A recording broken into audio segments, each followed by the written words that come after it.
pray for King. Father, we thank you. We bless your holy name. We thank you for this gift, God. Bless it, Father, before we take it. In Jesus' mighty name we pray. Amen.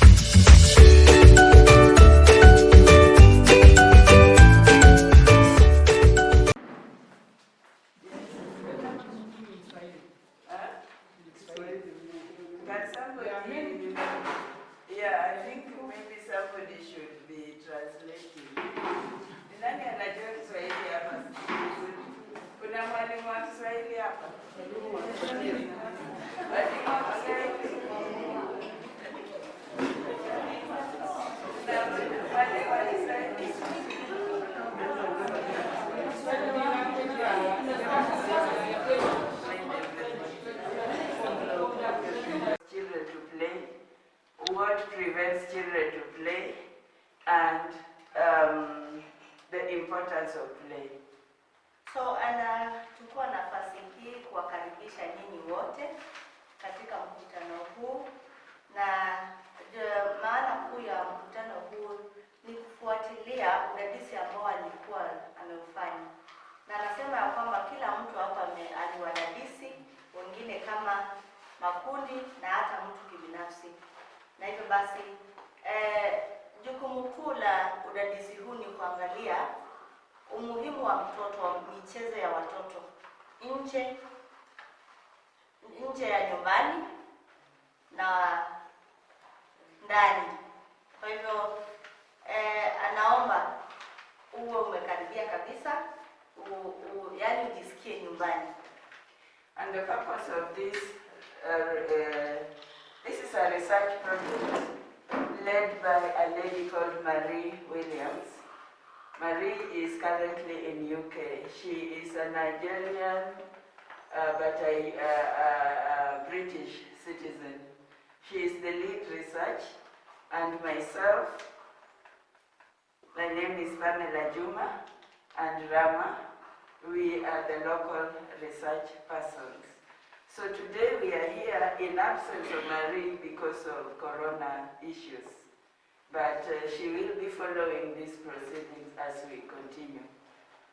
So anasema kuwa mdadisi mkuu anaitwa Marie Williams na anaishi UK na ni Nigeria, na angefaa kuwa na sisi hapa, lakini kwa sababu ya mambo ya corona ambayo kila mmoja anajua, hajaweza kuwa nasi. Na hivyo basi atafuatilia udadisi huu ama maongezi yetu tunapoendelea.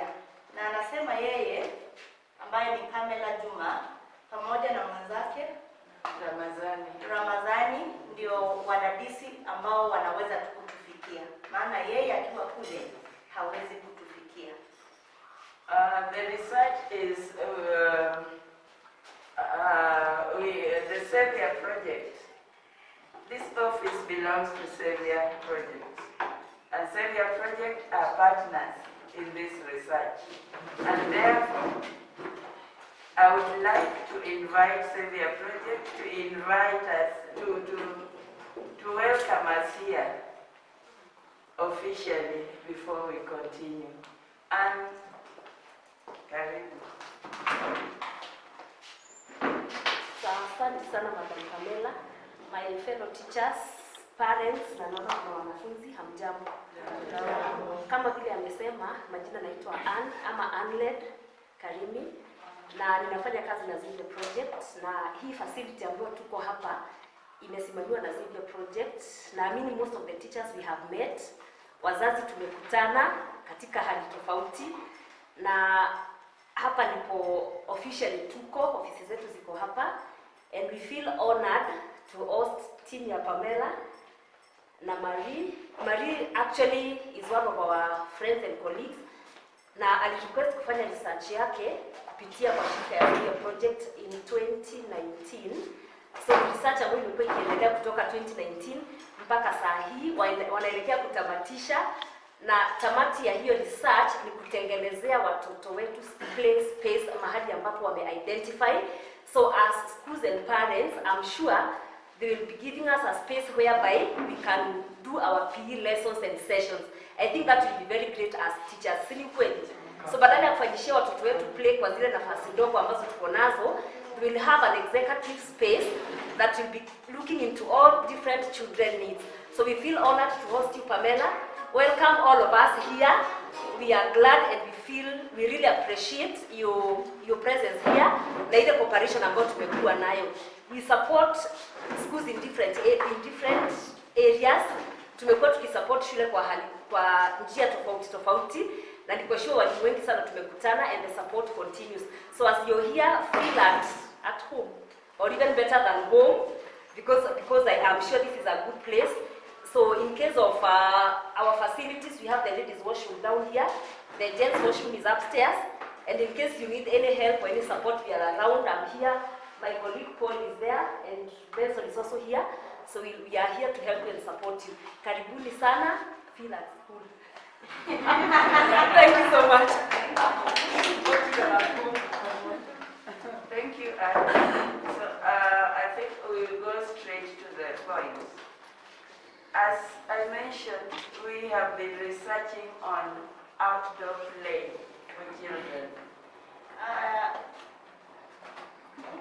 Anasema tuende moja kwa moja kwa kile ambacho kimetukusanyisha hapa, na anasema ya kwamba kama vile amesema awali, mkutano wetu ni kuhusu michezo ya watoto nje. Michezo ya watoto nje. Si kila mtu hapa ana mtoto? Si wanacheza michezo ya nje sasa. During the course of our research, we have interviewed quite a number of people. A lot of you here, we interviewed, we filled questionnaires, we interviewed in groups, we interviewed individuals. Interviews were for teachers, for parents, for stakeholders. We just wanted to know your views regarding outdoor child play. Kwa hivyo anasema ya kwamba wakati wa udadisi wao alidadisi makundi ya watu na alikuwa na wadadisi kama kikundi ama mtu binafsi. Na hiyo basi alikuwa lengo lake sana lilikuwa kujua kile ambacho unacho kuhusu michezo. Unafahamu gani kuhusu mtoto, michezo ya watoto? So the purpose of today's meeting is one, to give you back the results of what we found out. Results of what we found out from the people we interviewed, who are the teachers, parents, children, pupils, and other stakeholders. Anasema mkutano wa leo ni kuwapatia matokeo ya udadisi ule. Sababu wakati alikuwa na kudadisi kupitia kwa vijikaratasi vya maswali ama moja kwa moja, aliweza kupata maswali na hivyo basi anataka kukupatia matokeo ya huo udadisi. Manake aliweza kudadisi wazazi, walimu, wanafunzi na hata washika hatamu katika jopo hili la kufanya huo udadisi.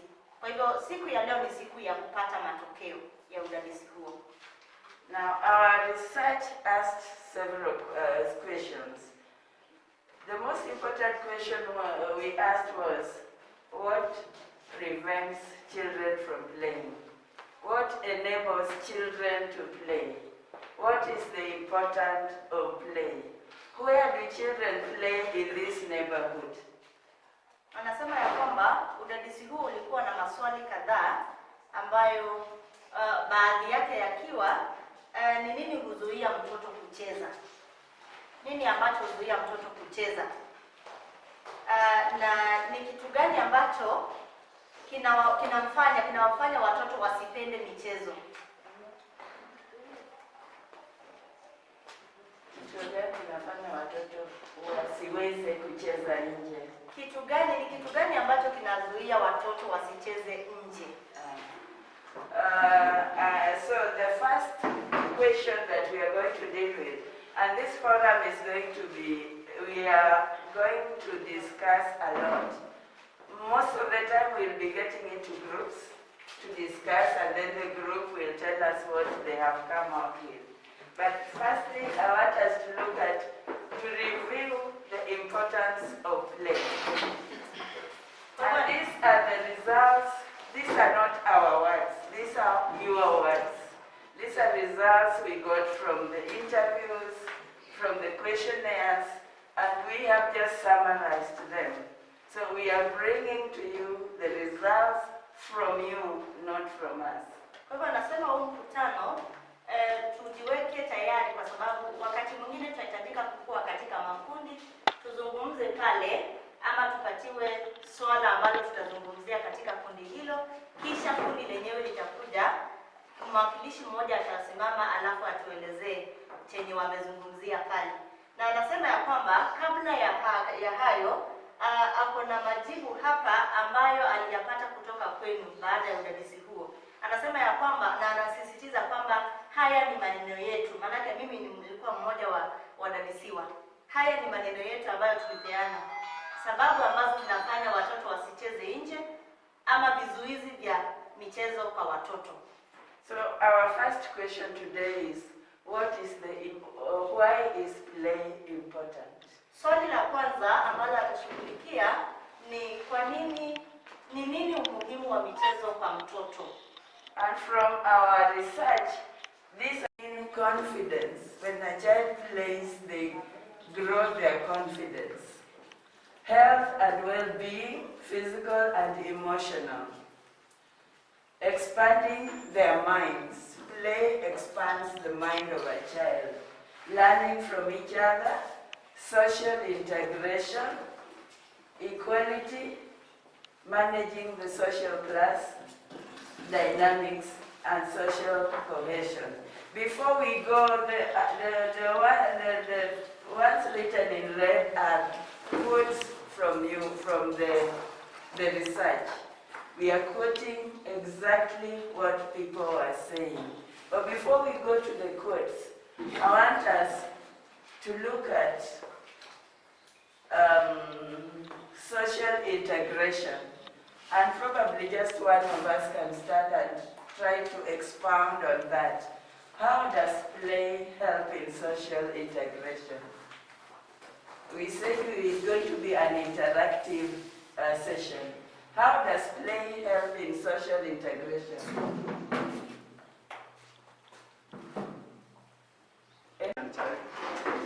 Maybe a Congo child, but there are some things that they share.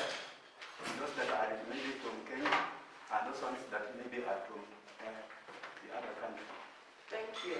Yes, he is explaining how play helps in social integration. When children go out to play, they don't care where they come from, isn't it?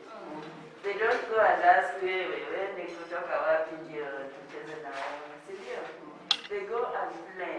As opposed to us grown-ups, sometimes we are so fixed on who we want to deal with, who we want to interact with.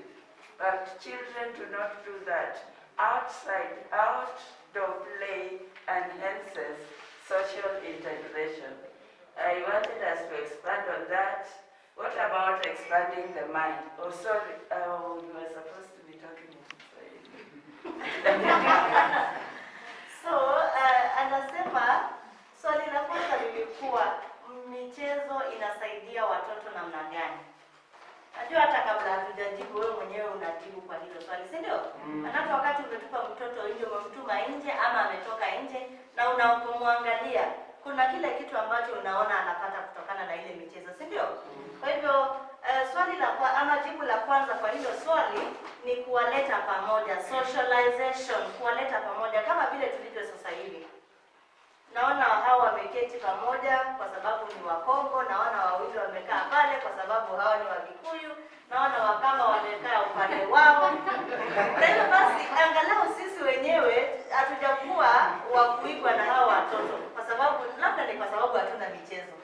And I think nafikiria after hii michezo ya watoto wanafaa kudadisi kuhusu michezo ya watu wazima, tukue pamoja. Kwa hivyo watoto wakati wanatoka nje kucheza hawaangalii wanatoka wapi, si ndio? Hawaangalii Wakongo, hawaangalii Wakamba, Wakikuyu, Wajaluo, wote wanakuja pamoja na wanaingia katika kucheza. Na hivyo basi michezo ndio kiini cha kuleta watoto pamoja. Thank you. I want us to expound on growing in confidence. Can somebody explain to us how play helps in growing in confidence?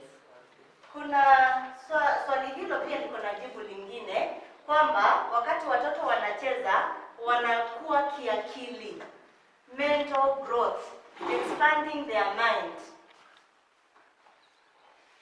Na anakuuliza wewe ambaye umeketi, ujaribu kuchangia, tuelezee kulingana na wewe, michezo inasaidia mtoto namna gani kukua kiakili? Kwa muda kwa sababu ziko nyingi. Inua tu mkono utuelezee inasaidia mtoto vipi kukua kiakili. Na msipoinua mkono nitawaambia.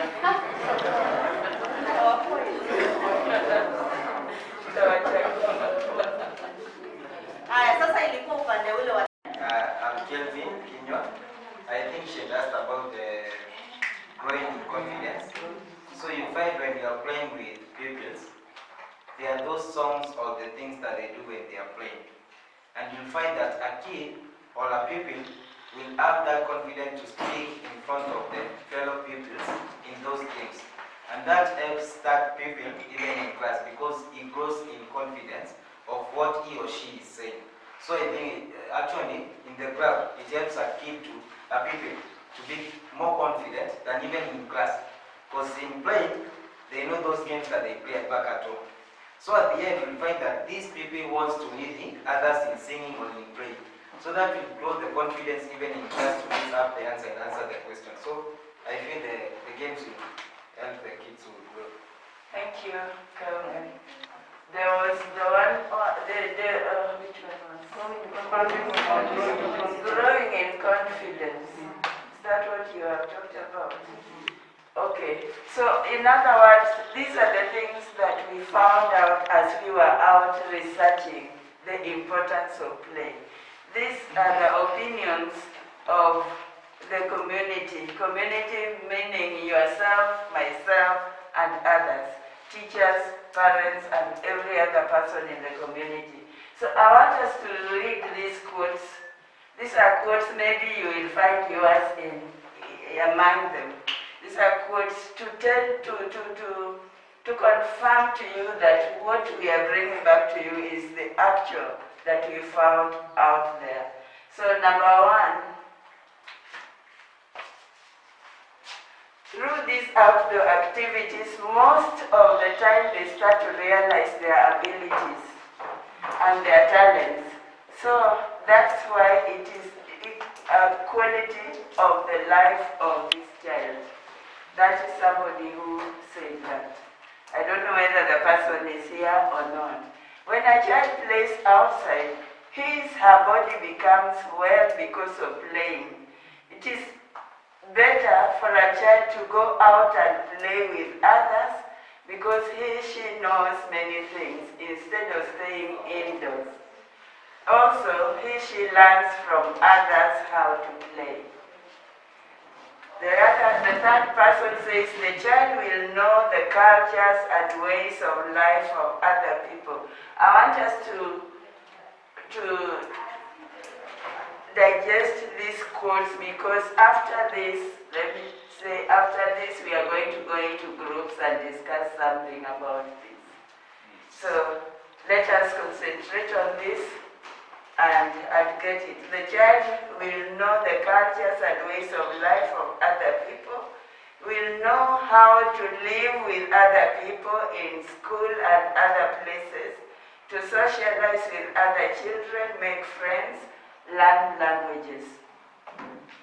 The fourth was, sometimes maybe in the locality there are people not in good terms. Watoto wanasema saa zingine tunaishi tu hatupendani.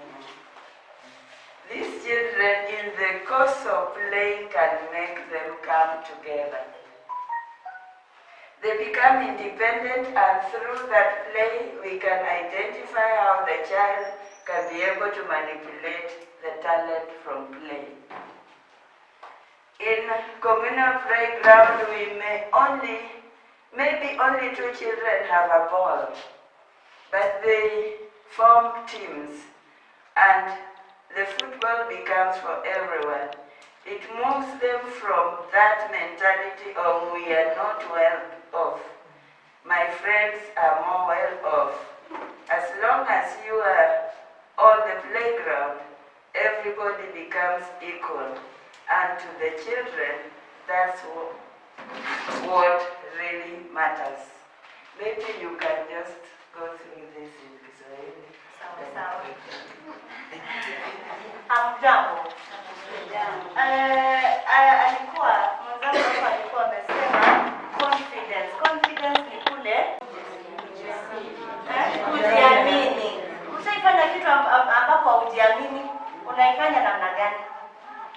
Haufanyi kwa ukamilifu, si ndio? Lakini wakati mtoto ametoka nje, amekutana na wengine, hata anasoma kwa nje na anamfanya ajiamini zaidi kuliko vile alikuwa hapo awali. Kwa hivyo michezo ni muhimu kabisa kwa kuwafanya watoto watu wa kujiamini, watu wenye kujiamini kabisa katika kila mambo. Na unapata ya kwamba hata akienda darasani amejiamini hata katika masomo yake. Tunaelewana hapo?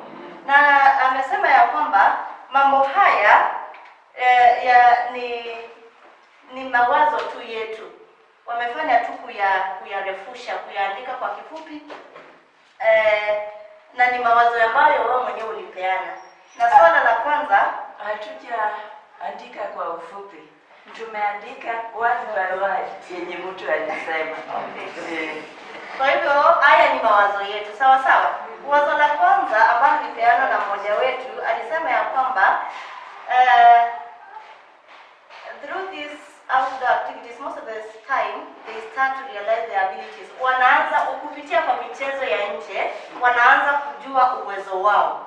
Mimi ninaweza kufanya nini? Kwa hivyo wanaanza kujielewa na kujua uwezo wao. Swala la pili, when a child plays outside, his or her body becomes well. Si ni kweli? Wakati ulikuwa unatembea, ukitembea, ukifanya kazi, unapata kwamba mwili wako uko fit. Si ni kweli? Kwa hivyo michezo inafanya miili ya watoto iwe sawa zaidi. Na anaendelea kusema ya kwamba it is better for a child to go out and play with others because he or she knows many things. Anajua mengi nje. Wakati anaenda kucheza na wenzake, anajua. Labda hakujua kuvaa, anajua kuvaa kimichezo. Labda hapo anajua kuchana nywele, anaona huyo mchezaji amenyoa nywele. Kwa hivyo naye mwenyewe anaenda kufanya nini? Kumlazimisha ama kumuomba mzazi wake amfanyie jambo fulani ambalo amelisoma kwa mtoto mwingine wakati wa mchezo. Tunaelewana hapo?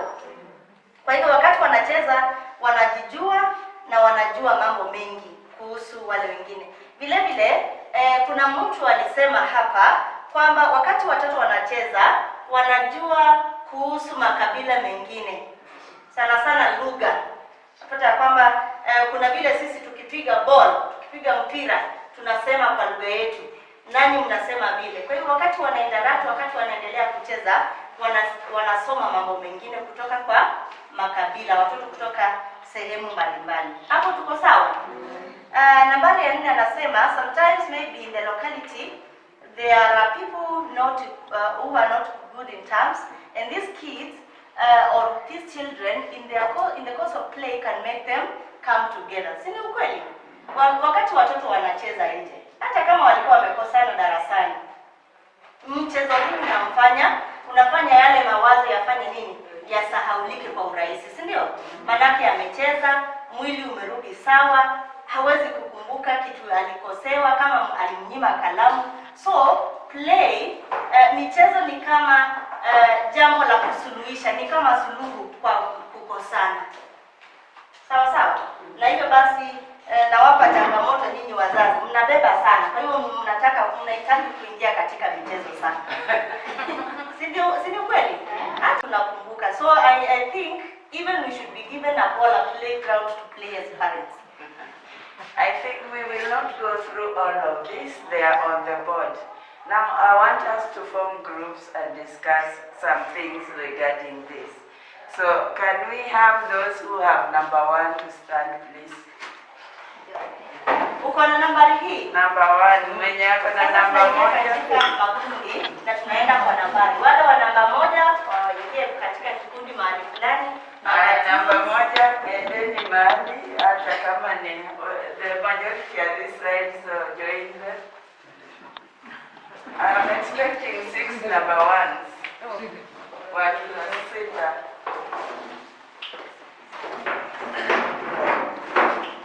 Number 2.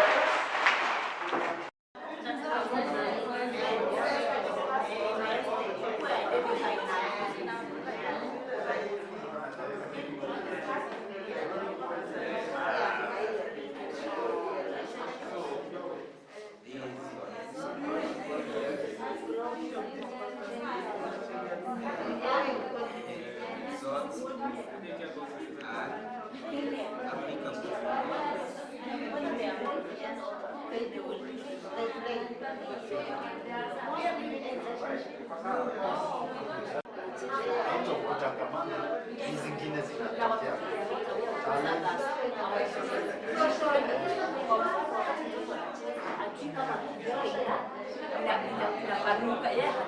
Lakini inajipata tu.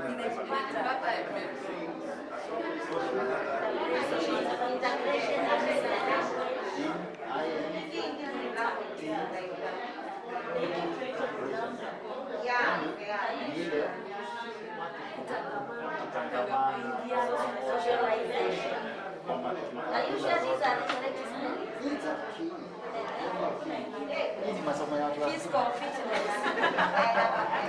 Physical fitness. Ingine physical fitness.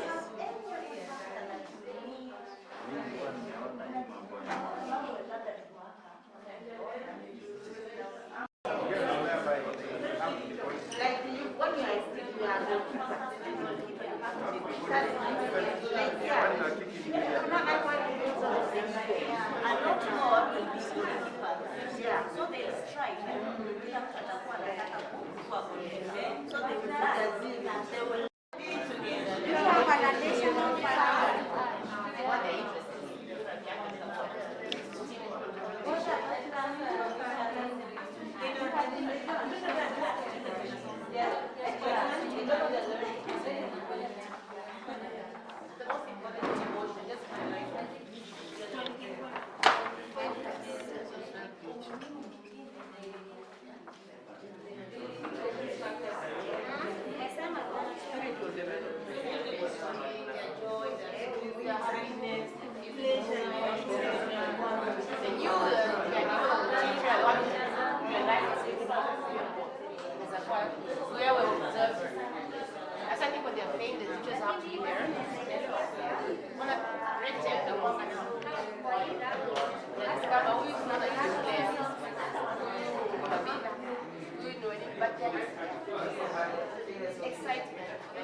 Which factors? Not factors.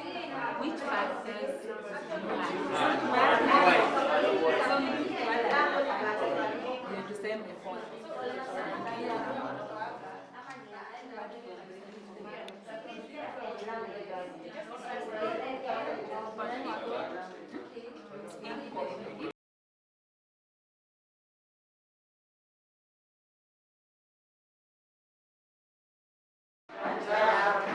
Ben said group 6. And these are our discussions. So, okay, naitwa Benson. Niko hapa kurepresent group ya 6. And these are our discussions. Swali la kwanza. Do you agree with the results? Do you agree with the results? And the answer we had was yes. Nauliza swali la kwanza ni unakubaliana na majibu. Na tukajibu we agree ama tunakubali. Swali la pili. Which of these factors do you think children care about? Which of these factors do you think that children care about? Ni mambo gani katika haya unafikiria watoto wanajali? Ni mambo gani ama ni mambo yapi katika haya unafikiria watoto wanajali? So one is of building of relationships. One is building of relationship. Ama kufanya nini? Kujenga urafiki. In our group, during the discussions, we find that children cares about buildings of relationship. Wanakuwa na urafiki. And unasikia mtoto anasema yule ni rafiki yangu ama yule ni best yangu. So during that one is one of the factors that children care about. Hiyo ni yale mambo ambayo watoto huwa wanajali. So la pili ni building confidence. Building of confidence. Hili ni kwa Kiswahili confidence. Kujiamini ama ujasiri. We found that children cares about building of relationships. And this one we found that, for instance, when they are outside playing football, we find that that child is being known for being a goalkeeper. And being a goalkeeper, you cannot be child from anywhere. This is someone who is confident. By putting him being a goalkeeper, you know that there is no any goal which will end in that goal. So that one is in confidence.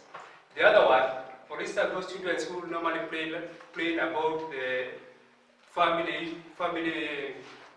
play. Like this one is a father, that one is a mother, or that one is maybe the child that is a preacher. So that one you stand before the other children and start preaching. So that one is that child has confidence. Ama huyo anajulikana ako na ujasiri. The third one is social integration. This one is social integration. We found that this is one of the factors that children care about social integration. And this is where you find that a child from certain tribe will do what? They will also play together. Ama mtoto kutoka saidi anafanya nini? Anacheza na mwingine kutoka saidi ile ingine maybe from Congo. So this one brings children together. Question number 3. Do you have any factor that you need to be added? Do you need any factor that you need to be added? So before I go to number 3, maybe in addition to this one maybe we can also recognize this one when you find that a child can be able to know or understand different languages from different languages. Mzazi kwa nyumbani unapata maybe for instance the parent is a Kamba, but the child can be able to speak a language from Luo. Yeah. Is it true? For those maybe our brothers and sisters who are here from Congo, unasikia mtoto anaanza kusema maneno mengine ya Kikuyu ama Kikamba ama ya Kimasai from the locality. Si ni kweli? So this was to give us about social integration. Mtoto Mkikuyu anaanza kusema vite because amesikia another one from Congo mentioning that one. So number 3, do you have any factor that you need to be added? So in our group discussion we need to say that number 1 is play makes children overlook disability and language barrier. Tumekuja kuwa play ama michezo inafanya watoto wa overlook the issues of disability. When you are playing football, irrespective whether you know to talk or not, irrespective whether you are deaf, kama unajua kucheza mpira vizuri, watoto they will not care about that. Is it true? The other one is about the language barrier. We are playing football. Maybe you don't speak Swahili or you don't speak Kikuyu, but you know how to play football very well. Children, they don't overlook that one. So you find that one is a factor which needs to be added. Number 2 is play boost self-esteem. Play boost self-esteem. In this one, we have found that during playing, it boosts self-esteem because someone may be better in class.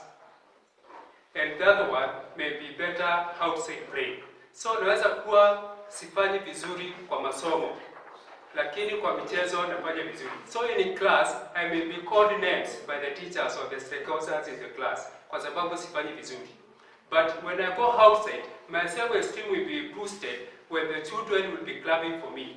When the children will be playing very well, maybe for instance football. So that way will boost my reward, my self-esteem. So that is one of the factors we found that it can also be handled. Number 4, why is talent development important in play? Why is talent development, important in play? Avoid strangling in play, for instance, for the passion and purpose. So, this one, you find that there are those people with different talent. You may be good in football, you may be good in singing. So in this one, for instance, we'll also do this one in passion. For instance, you have been in class and it's time for games. You have been told you go to play or you go to run. If I'm good in running, I will do this one in passion because this one is my talent. I will not struggle to do it. The other one is parents can identify their children's talents. So for the play, it will be able to help the stakeholders, the parents or the teachers to identify the talents of the pupil and boost or struggle or do anything to help that talent and that child achieve their talent. And that's what our group 6 discussed, and if there is anything I've left, maybe they can add something. That's all. Thank you.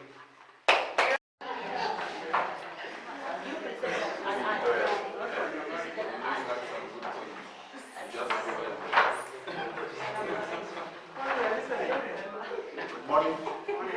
Nangojea tumalize hiyo mikutano mingine tuwe na mkutano mmoja. Tumemaliza. Thank you very much. This is group 1 kazi. Tulikuwa na 10 minutes. Tutashukuru kwa wenye group 1 wamefanya kazi nzuri. The first question was, do you agree with the results? Ama ya kwamba kama tumekubaliana na matokeo yalifanywa kwa udadisi yenye ulifanyika, nasi tukasema ndio, or we say yes, whatever they agree, they found, that is a true story about the whole thing to do with child brain. Namba 2, tulikuwa tunauliza factors that children care about. Tulikuwa tunauliza ni nini watoto hawajali wakienda kucheza. Wamejali. Ni wanajali ama hawajali?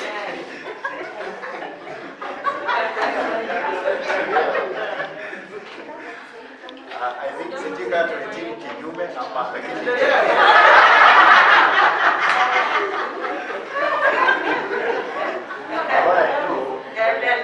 when it comes to masomo ya watu wazima, every answer is correct. That is what I know.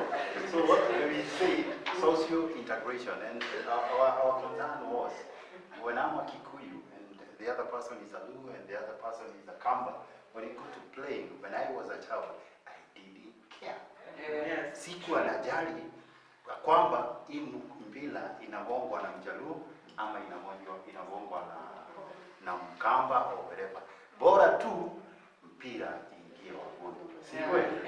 That is what I used to care. That is the social integration. I never cared whether you come from where or where.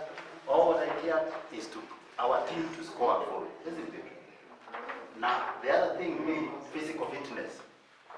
As in, mtoto akienda huko nje, akirudi, atalala 444. Si kweli? Bora upe ugali, hiyo ingine juu ya uchovu, atakuwa amelala na atakuwa sawa sawa. So that is one of the things. Tena, unapata talent inachipuka. Hakuna mtoto anazaliwa akiwa mwalimu. Hakuna mwingine anazaliwa akiwa mhubiri. Kuna mwingine anazaliwa akiwa mkimbizaji ama footballer or something. All these things zinapatikana huko nje. Si kweli? The outdoor play. When you set mtoto huko nje akacheze, atarudi na talent. Si ni kweli? Huyo mtoto atakuwa mwalimu, huyo mtoto atakuwa mkimbizaji, huyo mtoto will become a good footballer or something of the kind, and that is a result of going outside. You can choose to be very preventive and very caring, ufungie mtoto wako. Eventually what are you going to get? A dumb-headed fellow. Atachipuka mkubwa, lakini atakuwa tu hapo. Si ni kweli? Haya. Tukaulizwa additional factors, ni nini ingine tunaweza jazilia kwa hiyo madadisi yenye ilikuwa imefanyika. Tulikuwa tunasema watoto wanapata sympathy, empathy and support. Ya kwamba huyu mtoto anaanza kujali wengine. As in, huyu mtoto hawezi cheza kwa sababu hana gumboot. Anafikiria kwetu kuna gumboot za fulani na fulani. Nikienda niongee na mzazi wangu, naweza pea huyu mtoto naweza kufanya nini? Tushaikutwa na wazazi wetu na watoto wanakuja kwetu wanatuambia tumpe fulani kitu fulani. Si ni kweli? See, these things do happen. Sympathy, empathy and support. Hizi ni vitu huwezi ambia mtoto atikuwa na hii, kuwa na sympathy, kuwa na empathy or something. But it's something inakuja. It grows out of play out there. You don't have we used to borrow each other viatu za kucheza mpira. I think most of us did that, isn't it? Ama tukienda kuiba, kuna ile the attires, the attires that we used to borrow from each other. I remember when we used to be small boys, there was one uniform that was needed for the whole lot that was presenting that dance, and they used to borrow from the other school because they wanted a maroon short. So they used to come to borrow from each other so that they can be the same. That is sympathy, empathy, and support. Now, problem solving. Sasa ingine mnapata shida zinatokea either nyumbani ama uko nje kwa kijiji. Na wao wenyewe wanajua if we forward this problem to the head teacher or to the other people, it will become even worse. Ama ya kwamba tukipeleka hii shida huko mbele, ni yapi, ni vile, yani ni aje tunaweza tatua hii shida sisi wenyewe ndio iwe rahisi kwa. That is the mental growth ya mtoto ina grow ya kwamba tumecheza na huyu mtoto ameumia kidogo, tunaweza fanya hivi na hivi ndio awe. Sijui kama unaona how the growth is in the brain. Those are some of the additional factors zenye tunaweza ongeza kwa hiyo udadisi.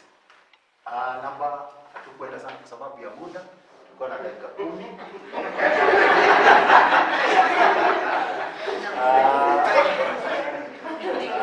Namba 4 ni importance of talent development ama importance in the, what do you call importance? Ya talanta development. It helps to them to discover themselves.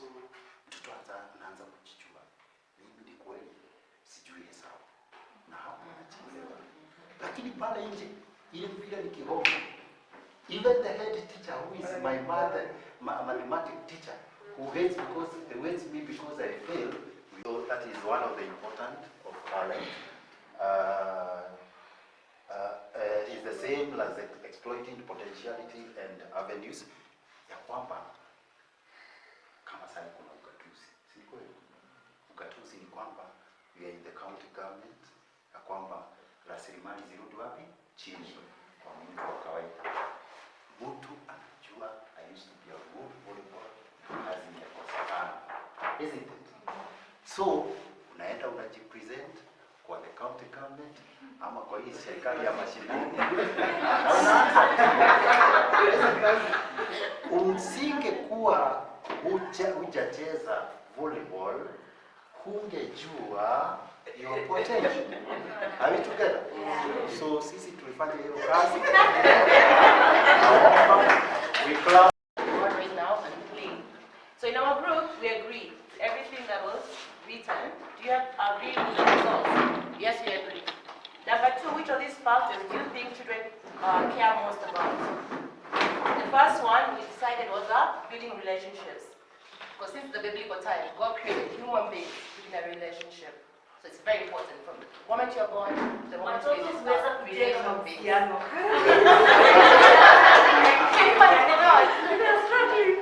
Sorry? I continue. So they're relational beings from Genesis, Revelation, and current and still today. Okay? That's important. The key for me, for our group anyway. Learning from each other. Watoto huweza kuhusiana pamoja na kuingiana na kushirikiana pamoja. Biblical.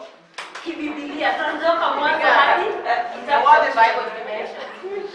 Learning from each other. That's wanasoma kutoka mmoja na mwingine. You know, new games.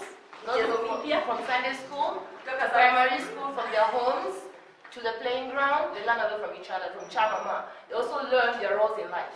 Pia wanaweza kusoma majukumu yao katika. You learn that as a man, you're supposed to be a husband. Unajua kama you're supposed to be a wife. I forget. Anasema ya kwamba watoto huweza kujua majukumu yao tangu utotoni. Kama ni kijana, mtoto kijana anajua mimi nitakuwa baba. Msichana anajua kwamba yatakuwa mama, na wanaanza kucheza hizo majukumu katika michezo. So their roles are never switched, like we have in this situation right now, in this new world we're living in. Kwa hivyo majukumu yao hayawezi yakabadilishwa. Mama achukue jukumu la baba katika mchezo ama so haiwezi ikabadilishwa. Hapo ni kufunzana. Then the social integration, I'm not going to touch it. Wanaweza be tired of it. We have to social integration, anybody can contribute this part. I'm not doing it. I'm getting a headache. We did it for like 5 minutes. Social integration. Ile watoto wanaweza ile walikuwa wanaweza kama watoto jinsi wanaweza socialize ama But the key word here also notice social integration, there's so many walls, like we have walls in Congo. I think it was that lack of not knowing each other. You understand? If people could live in harmony, socialize with each other, realize this culture has its weakness and its strengths, this culture has its weakness and its strength, people rarely fight. So through play, yeah, for me I think they learn different cultures, different people, different types of people. So kulingana na yeye, watoto wakati wanacheza inazuia mizozano kati yao, sababu wanajifunza kuhusu mila tofauti na wanaweza wakakubaliana na kuishi kwa hizo mila jinsi zilivyo. And habits. Na pia tabia habits. People are not orphanani. People are not the same. Orphanani. Leo ni rafiki yangu tutakosana, the balances of life. Like somehow through play, they learn to be balanced. Yeah? Equality. Equality is very, very also important. That's why we have so many problems right now for me. As kids, they learn to live in a world where there's no race, there's no financial, material thing. Anasema ya kwamba watoto wakati wanacheza kuna kule kupeshana. Kulingana na watoto, wakati wako kwa mchezo, hakuna mtoto mwenye uwezo kuliko mwingine, hakuna mzuri kuliko mwingine. So katika mchezo, watoto wanajifundisha usawa wakati wanacheza. I said that. Equality usawa.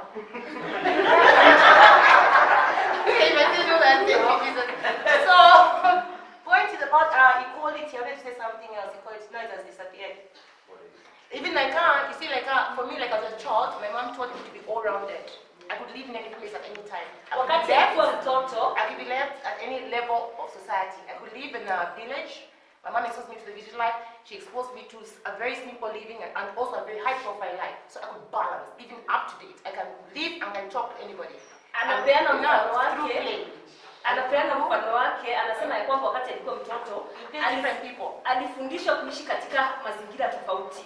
Angeishi kijijini, angeishi mjini. So katika maisha yake ameweza kuleta usawa katika maisha yake na kuishi katika mazingira tofauti akijihisi yako sawa. So playing with different types of people along the way on my growth. Sababu ya kucheza na watu tofauti wakati alikuwa anakuwa. Yeah. And then, I'll show that one. Do you have something to add? Tuongeze kitu. Yeah. So do you have any additional factors to add? We said inner harmony. Inner harmony is it creates inner harmony when kids play. Kile kinaweza ongezewa pale ni kwamba wakati watoto wanacheza wanakuwa na ile amani ya ndani. Wanajihisi wakiwa katika mazingira mazuri. Yeah, if you observe a child who's grown up with a laptop and a child who's grown up playing, they're different people. Ukitazama mtoto mwenye amekuwa kwa hizi mashine ama hizi laptop na mwenye amekuwa pale nje kwa mchezo, hawa watoto ni tofauti kabisa. You snatch that laptop from them, they're just totally different. Ukichukua hiyo laptop kama hicho kitarakilishi kutoka kwao, huyo mtoto atakuwa tofauti kabisa. Yeah, compared to a child who's playing, creating his own world. You know, when they're playing, they create their own world. They're not following a game. They're creating their own world. It's chamama, are we singing, are we preaching, are we running, are we playing football, all those things. They create their own world. Hata huyu mtoto not controlled by something. Huyu mtoto wa laptop atakuwa tofauti na mtoto ambaye ako pale nje akicheza, akiunda na kutengeneza dunia yake. Hawa watoto wawili ni tofauti kabisa. So play is important. It boosts emotional stability, the same as harmony, emotional stability. Inawezesha pia mtoto kuwa na emotional stability.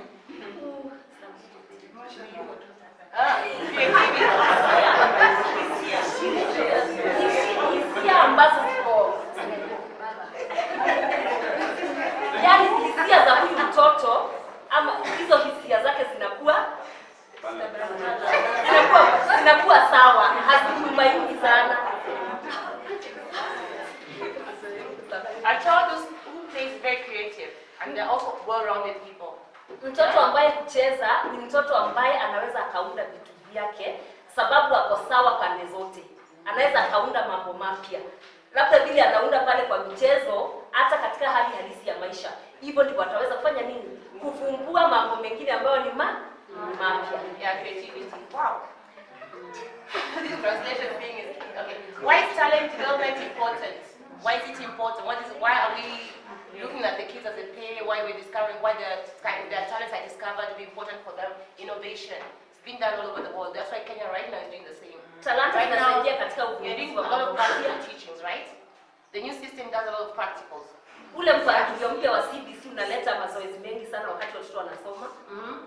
The idea was to have fresh minds with new ideas from an early age, like China. Europe is doing it to their kids. So Kenya is introducing that. So kids can be all, be motivated, innovative, original. Mawazo mapya yanaanza kukuzwa pale katika wakati watoto wako wachanga na labda yatakuza yawe makuu kama jinsi ambavyo tunaona China. Yeah, even like the plastic balls. The plastic balls. Who first made it? Kitengela tu kwa slums. Now it's being sold. Somebody is just making money out of it right now. A child made that ball. Saizi inauzwa na kuna watoto ambao ilitengenezwa na watoto. It was made by a child initially. Our mother should forgive us. Solving problems, he did it. Kusuluhisha changamoto. He helped us in solving problems. So we can't go back to that. Any questions? Maswali kwa hicho kitu. Or anyone else? Hayo mambo yote ambayo tisa yaliandikwa pale ni muhimu kwa watoto. Why do we say that? Kwa nini tunasema hivyo? Because they are beneficial to the children. Kwa sababu ziko na faida kwa watoto. Why? Kwa nini? Because one of the things, the factors was moja ni kwamba play help them to grow mentally and physically. Michezo husaidia watoto kukua kimawazo na pia kimwili. They build relationship. Wanajenga mahusiano. So when these children play, hawa watoto wakicheza, they make friends. Wanafanya marafiki with others. Na wengine. So that is the second one. Kwa hivyo hiyo ni ya pili. Then another one, they develop their talents. Nyingine wanaweza kukuza talanta zao.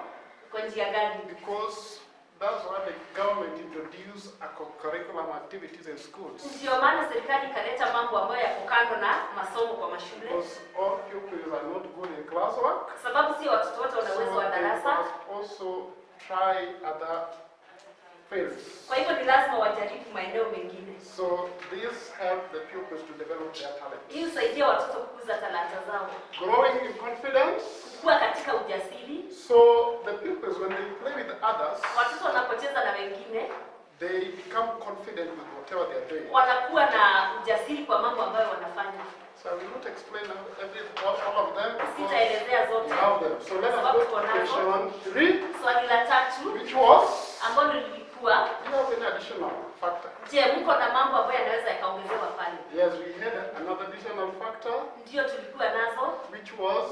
Ambayo ni? There are some children who cannot talk or express themselves. Kuna watoto ambao hawawezi wakazungumza ama kujieleza. Once they start playing with others, wanapoanza kucheza na wengine, they will start expressing themselves. Wataanza kujieleza. Because they will be communicating as they play. Kwa sababu watakuwa wakiwasiliana wanapocheza.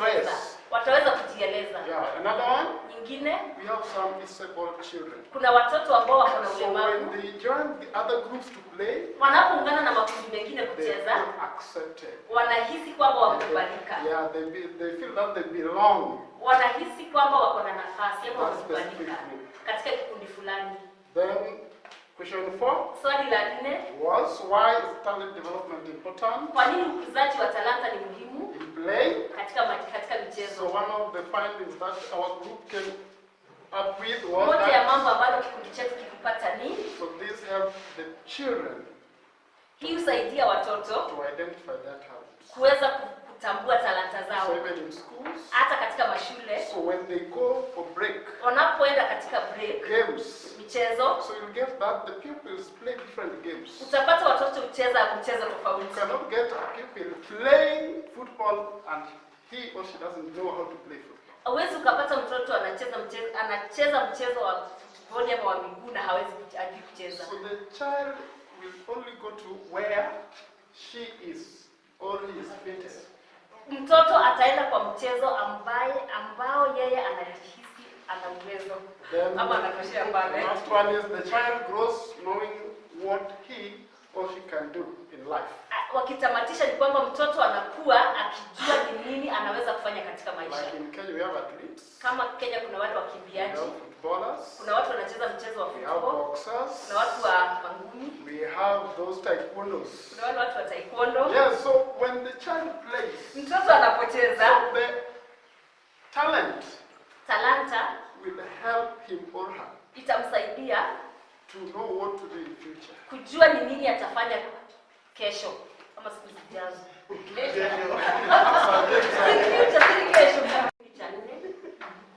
So, number 1, we agree. Ya kwanza tulikubaliana. Number 2, Ya pili, we know what the children care about playing.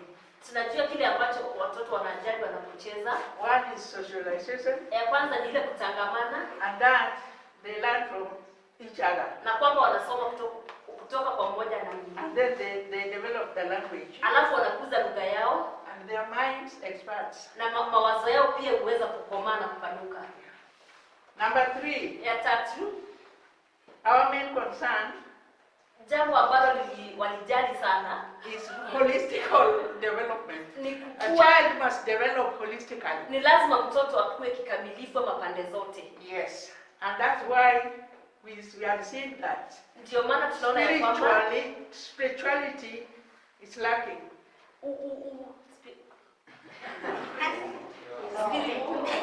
kuwa kwa watoto kiroho kunakosekana. Yes, because sometimes if we leave them like that, Sababu saa zingine tukiwaacha hivyo, they get bad ideas. wanapata mawazo ambayo ni maovu. And you cannot get that bad idea out of a child. Na hawezi ukatoa hilo wazo bovu kutoka kwa wazo. Atajua watoto marafiki zake, watoto mwenzake ndio wanasema. So the children should know something about the Bible. Watoto wanapaswa kujua kitu kuhusu Biblia. Yeah, number, I don't know if there is anything we can. They are able also to explore their environment. Pia wako na ile nafasi ya kuvumbua ama kutambua ni nini kinapatikana katika mazingira yenye wako. Yes. Number 4, Ya 4, children, it is very important for them because it enables them to have confidence. Children have confidence in number 4, the development. ya pale katika ukuzaji wa talanta watoto huweza kuwa na ujasiri, ile confidence. Yes. And then also they develop their interest. Pia wanakuwa wanaweza kukuza maeneo ambayo inawapendeza ama inawafurahisha. And they become realistic. Wanaweza kuwa watu wenye uhalisi. Wanakuwa watu halisi, hawaishi kwenye. Yes, and that enables a child Na hiyo huwezesha mtoto to be able kuweza to face any challenges in the world. Kukutana na changamoto zote ambazo ziko katika maisha. Be blessed. Barikiwe sana. Kwa hiyo Good students today. tulijaribu wanafunzi wazuri leo. We had the question, our question paper and our answer sheet. Tulikuwa na question paper, karatasi ya maswali na majibu. So our first question, which was whether we agree with the factors Swali la kwanza, it was whether we agree the factors that the previous researchers have done, and we said yes, we agree them because these are things that are applicable. sisi tulikubaliana nao kwa sababu ni mambo ambayo yanafanyika.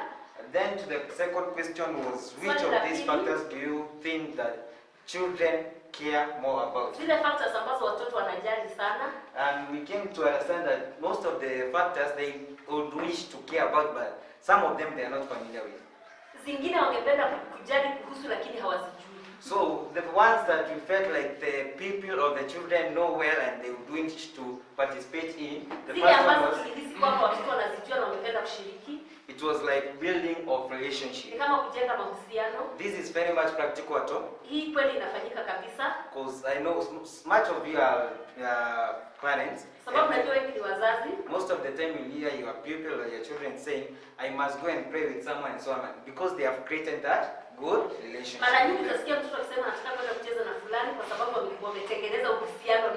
So we felt like that proves that they care about the relationship that they have with the children around their community.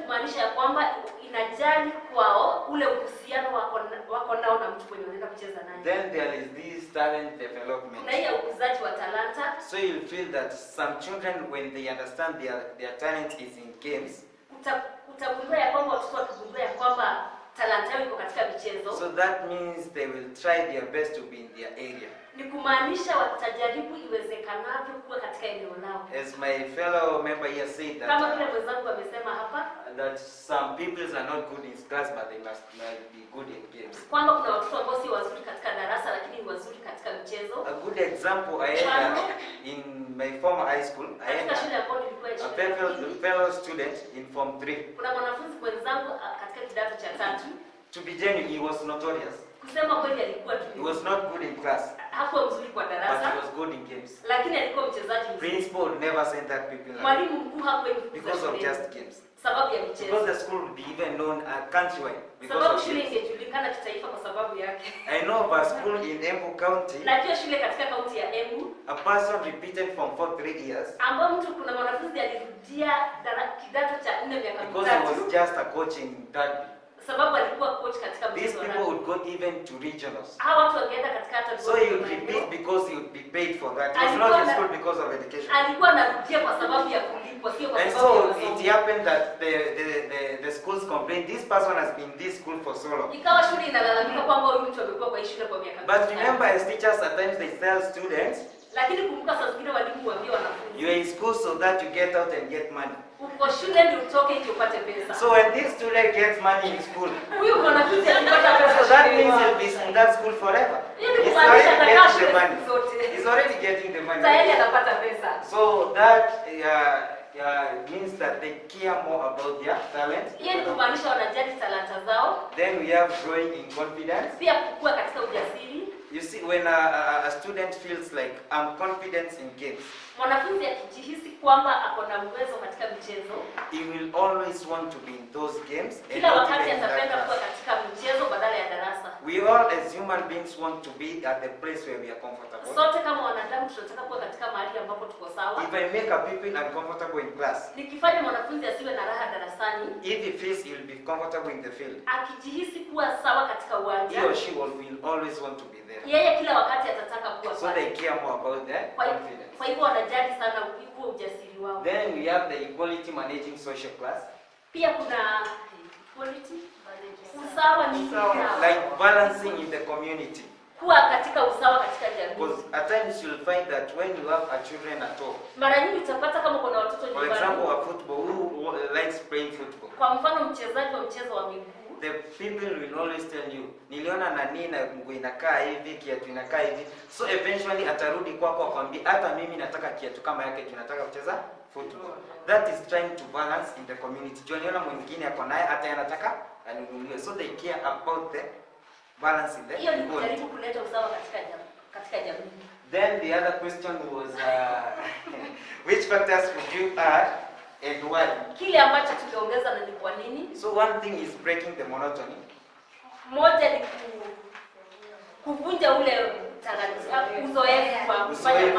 For instance, right now, Kwa mfano kwa sasa, you'll find their parents at home who tell their pupils, don't go outside this gate. kuna wazazi ambao wanaambia mtoto usitoke nje ya hili lango. But if that children would speak genuinely, Lakini huyo mtoto akizungumza ukweli, he will say that he would wish to go and play with the fellow. atasema ya kwamba angependa kwenda kucheza na wenzake. Because it will break the monotony of being at house, because you are told, enda uangalie kuku, washa vyombo, fanya nini. So these people or huyu mtoto anatamani tu anaweza toka nje, mali atacheza na watoto, because he feels that tunatoshana na wao, kuna mwenye ataniambia nini. So hata yanataka kufeel ako independent than in the house. So we should give them a chance to break the monotony where they feel that our parents are superior than us. Tunapaswa kuwapea nafasi ya kuondoa ule uzoefu wa vile mambo kwa katika nyumba. So that we felt it would be a good factor. Hiyo tulihisi ni moja ya Then the other factor is uniting people in the neighborhood. Nyingine ni kuleta watu pamoja katika mazingira ambayo I tunaishi. believe some of us we have been friends with our neighbors because of our children. Naamini wengi wetu tumekuwa marafiki na majirani Because your wetu children will sababu play ya with a neighborhood children, then you'll find that maybe ameinvite you a birthday. Na kama mzazi utataka kujua ni wapi yuko ameitwa. Na kwa kutaka kujua utajipata hata nyinyi mmekuwa marafiki. Na wacha nikwambia utapigana mzazi mwingine kama watoto wanapendana, si ndio? So inaleta ile umoja katika neighborhood. Na wengi wetu by the way hapa ukiingizwa uko na marafiki wengi kwa sababu ya watoto. Mtoto wako atatoka aende kwa neighbor, aende kwa mwingine. So mnakuwa marafiki kwa sababu unaweza taka kujua mtoto wako kwako. Unaweza taka kufuatilia mtoto Maria ako. Lakini kama wewe si rafiki na wewe rafiki ya watoto wako, itakuwa hata anaweza enda na ujue kwenye mtoto wako. Jua hata una namba yake, si ndio? So the other thing is we felt the factors were not captured, so maybe they can be added later. Then the other one was why is talent development important? Kwa nini ukuzaji wa talanta ni muhimu? So we felt like it is important since the talents can earn a living later in future. Ni muhimu kwa sababu talanta zinaweza kuleta mapato siku zijazo. Me am one person who trusts that we are never equal in class. Mimi ni mtu ambaye naamini ya kwamba sote hatuko sawa darasani. Because right now we have so many people who are earning even more than presidents of this country, of this nation. Kwa sababu kuna watu wengi ambao wanapata mapato hata zaidi ya marais. And it is just because of their talent. Sababu ya talanta zao. There is even someone who got to class 7. Kuna mtu ambaye alifika darasa la 7. But he's even earning much more than even a professor. Lakini anapata mapato zaidi hata kuliko profesa. This is because we will never be equal. Ni kwa sababu hatutaweza kutoshana. So there is someone who feels like I'm good in talent and I'll earn a living out of my talent. Kuna mtu ambaye anahisi ya kwamba niko na talanta na naweza nikapata mapato. And maybe some of you have experienced this thing. You take a person in university and maybe he takes maybe engineering. Unapeleka mtu katika chuo kikuu anachukua course ya engineering. But later you can't find because this person loves on how to draw. Unapata huyu mwanafunzi ama huyu mtu baadaye alikuwa anapenda kuchora ama kuchora tu picha za watu. And this person finds us, kutama nikitafuta kazi ni ngumu. Nachore picha 5, picha moja kuja uze 5,000. If he say, na inaweza kuwa kazi, and at the end ukipata huyu mtu wakati biashara yake imekomaa ama imekua, huyu mtu anakuambia mimi siwezi kubali kuajiriwa na mtu. Na huyu mtu amesoma, lakini because he feels that his talent is more important, anasema hawezi ajiri. So we felt that talents can earn a living later in life. So we should give people and children a chance to know themselves and have that confidence to themselves. Tupe watoto nafasi ya kujijua na pia kuwa na hiyo nafasi ya kuwa na ujasiri. Thank you. Tuligundua ya kwamba ama tuliambiwa ya kwamba yanawezesha watoto kucheza. So we are going to go back to our groups. Tutaenda kurejea katika vikundi vyetu. And let us be a bit faster because time is running out. Na tufanye kwa kasi kwa sababu hatuna muda mwingi. There are 2 questions we are going to tackle. Kuna maswali mawili ambayo tutashughulikia. Number 1, what is preventing children with special needs? Ya kwanza ni nini ambacho kinazuia watoto ambao wako na ulemavu from playing outside? Kucheza pale nje. Number 2, ya pili, what do we need to provide to help children with special education needs or disabilities to use outdoor play areas? Ni nini ambacho tunahitaji ili kuweza kusaidia watoto ambao wako na mahitaji spesheli ama wako na ulemavu kuweza kutumia maeneo ya nje katika michezo yao? The second one, what do we need to provide to help children with special education needs or disabilities to use the outdoor play areas? Ni nini ambacho tunahitaji kupeana? Ili tu ama ni nini kinahitaji kupeanwa ili mtoto labda ni katika hiyo nafasi yetu. Ni nini inafaa kuwekwa pale ndio mtoto mwenye ako na ulemavu aweze kutumia hiyo nafasi ya nje pale. Okay. Outdoor play. To enable them Play. use outdoor play areas. So, go back quickly to our groups. Turejea kwa haraka kwa vikundi vyetu. This time we give you only 5 minutes. There are only 2 questions. Maswali mawili dakika 5 peke yake. Dakika tu 5. Tunajibu hapa.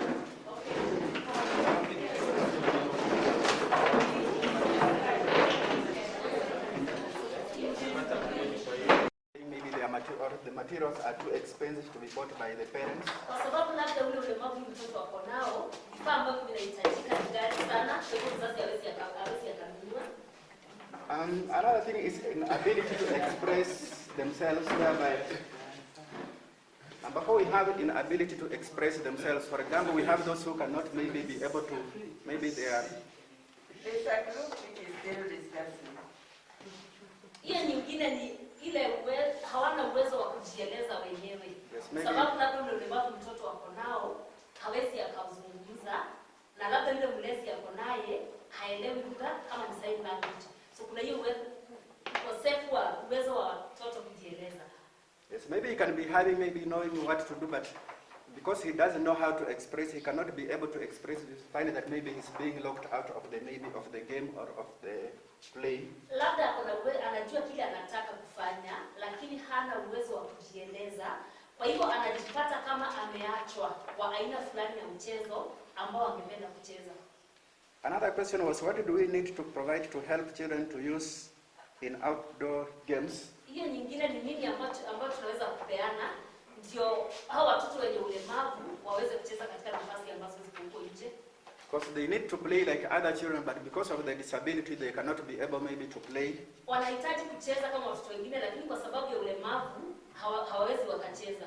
So we have some games. For example, we have this game that we call bowling. Tuko na baadhi ya michezo, kwa mfano kuna huu mchezo unaitwa bowling. Maybe this like maybe when it's maybe when they throw, maybe or those people who cannot be able to hear. Wale ambao hawana uwezo wa kusikia. The ball when it rolls, maybe they'll feel some sound. There's something that is coming. So mpira ukirushwa wanasikia kwamba kuna kitu kinakuja, kwa hivyo wanakuwa alert. They'll be alert to play the game. So we also have another material that you can provide for them is like racing bicycles. Nyingine ni kama hizo baiskeli ambazo ni za mashindano. We also have hearing aids for example for music. Vifaa vya kuweza kuwawezesha kusikia, kwa mfano muziki. Yes, we can provide them with the hearing aids. Wanaweza patiwa vifaa vya kuwawezesha kusikia. We also have for them we have special shoes. Kuna viatu speciali kwa wale ambao hawawezi wakatembea. They can use them maybe to play football, even maybe athletics. Wanaweza kutumia kucheza mchezo wa football ama kukimbia. Those who are blind, wale ambao ni vipofu, they can be guided by what we call we have this walking stick. Wanaweza elekezwa na ile fimbo ambayo wanatumia. It will really guide them in the game. Itawaelekeza katika michezo. We also have a wheelchair. Kuna yale magari ya kutembea yale ya yes, because I think even using this wheelchair we've seen even in the Olympic Games. We have something on that. So maybe katika michezo ya Olimpiki kuna mchezo ambao mchezo those that play maybe basketball, wala mchezo wa handball, mchezo wa mikono wanatumia. We also have another thing is we are supposed to create awareness to the society. Kuelezea jamii that disability is not inability. Kwa jamii ielezewe na ifanywe sensitization ya kwamba ulemavu sio kutojiweza. Because you know sometimes in our communities we found that these people who are lame, maybe they are disabled. They are used maybe like it's a curse or it's something that is not maybe acceptable in the community. So kwa sababu mara nyingi katika jamii utapata ya kwamba jamii inachukua ulemavu kama laana ama kitu ambacho hakijakubali. So they could hide these people, these children from other children or from being brought to the society. Kwa hivyo wanaweza ficha hawa watoto kucheza na wengine ama and hence they are maybe hiding maybe a talent. Kwa hivyo na labda wanaficha talanta. Because right now you see there are people who are very good singers. This one is blind but a very good singer. Is it called Mary Atieno? Yes. Kuna mwimbaji mmoja ambaye ni kipofu na ni mashuhuri kabisa. So imagine like maybe the parents were hiding her maybe because she's blind, she cannot be able to see. Tafakari kama wazazi wangemficha kwa sababu yeye ni kipofu. Hiyo talanta ingekuwa wapi? I think its disability is not inability, so whereby these people, they, whatever these other children, normal children can do. Kile ambacho mtoto wa kawaida anaweza kufanya. Also this with disability, they can be able to do. Hata mtoto mwenye ulemavu anaweza akafanya. So we are supposed to bring them out to show them that they are not, even if they are, they have disability, but they are able to do what the other children can do. Tunapaswa kuwatangamanisha na jamii, ndiposa wajue ya kwamba kile mtoto mwingine anaweza kufanya, hata wao wanaweza wakafanya. We can also maybe lack knowledge on how to guide them, so whereby we can employ maybe those people who can guide them or who have maybe have the knowledge on how to deal with these children. Pia panaweza pakaajiliwa mtu ambaye ataweza kuelekeza hawa watoto katika michezo yao, mtu ambaye ako na ujuzi wa kukaa ama kudili na watoto wenye ulemavu. And I think in most cases now we can see even the government has integrated this in the school program, whereby you find that in a school setup, you find that these children are also being incorporated in the normal school learning setup. Pia tunaona katika mpangilio mpya wa masomo, serikali imeweza kuleta masomo ambayo yanajumuisha hata hawa watoto wenye ulemavu. So I think that's what we discussed. Maybe if there is any addition in subtraction.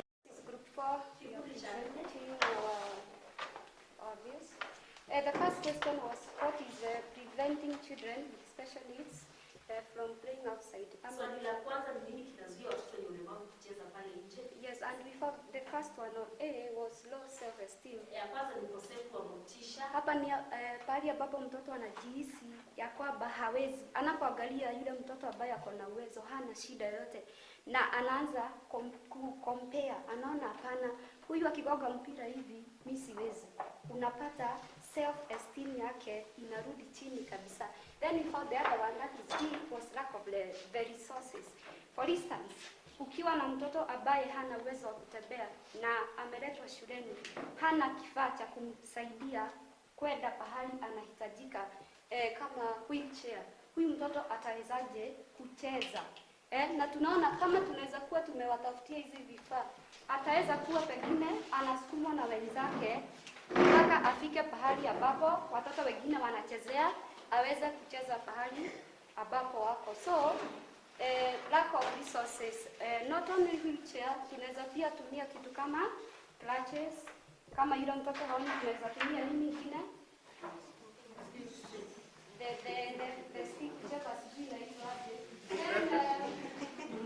We have seen the negative attitude from teachers or guardians. Unapata mwalimu, kama mimi ni mwalimu, niko na mtoto mlemavu katika darasa langu. Nikiangalia naona yule mtoto hafai kwenda kucheza. Unaona mawazo yangu, naona haiwezekani. Na akienda walimu wengine wanaona mtoto atanisubua, mimi ni shida nimemsukuma, mimi ni shida nimemwambia kama ni kusukuma ile wheelchair unaona itu ngumu kwako, si kweli? Pia wazazi kuna wale they don't contribute.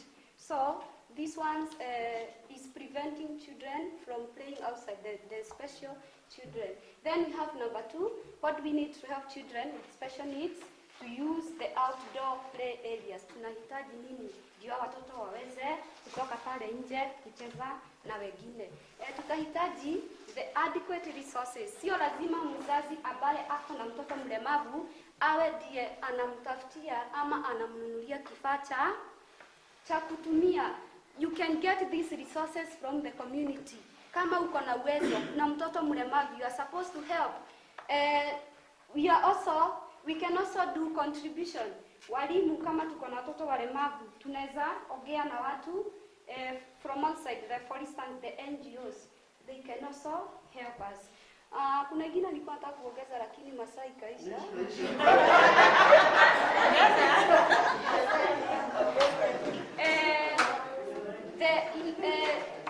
Ni bahari ambapo walimu hatujapewa hii masomo ya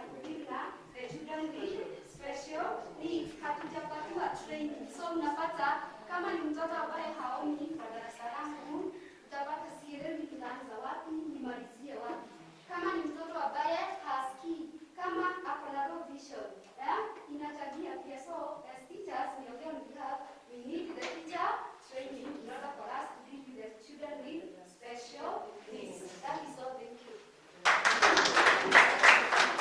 Question or comment?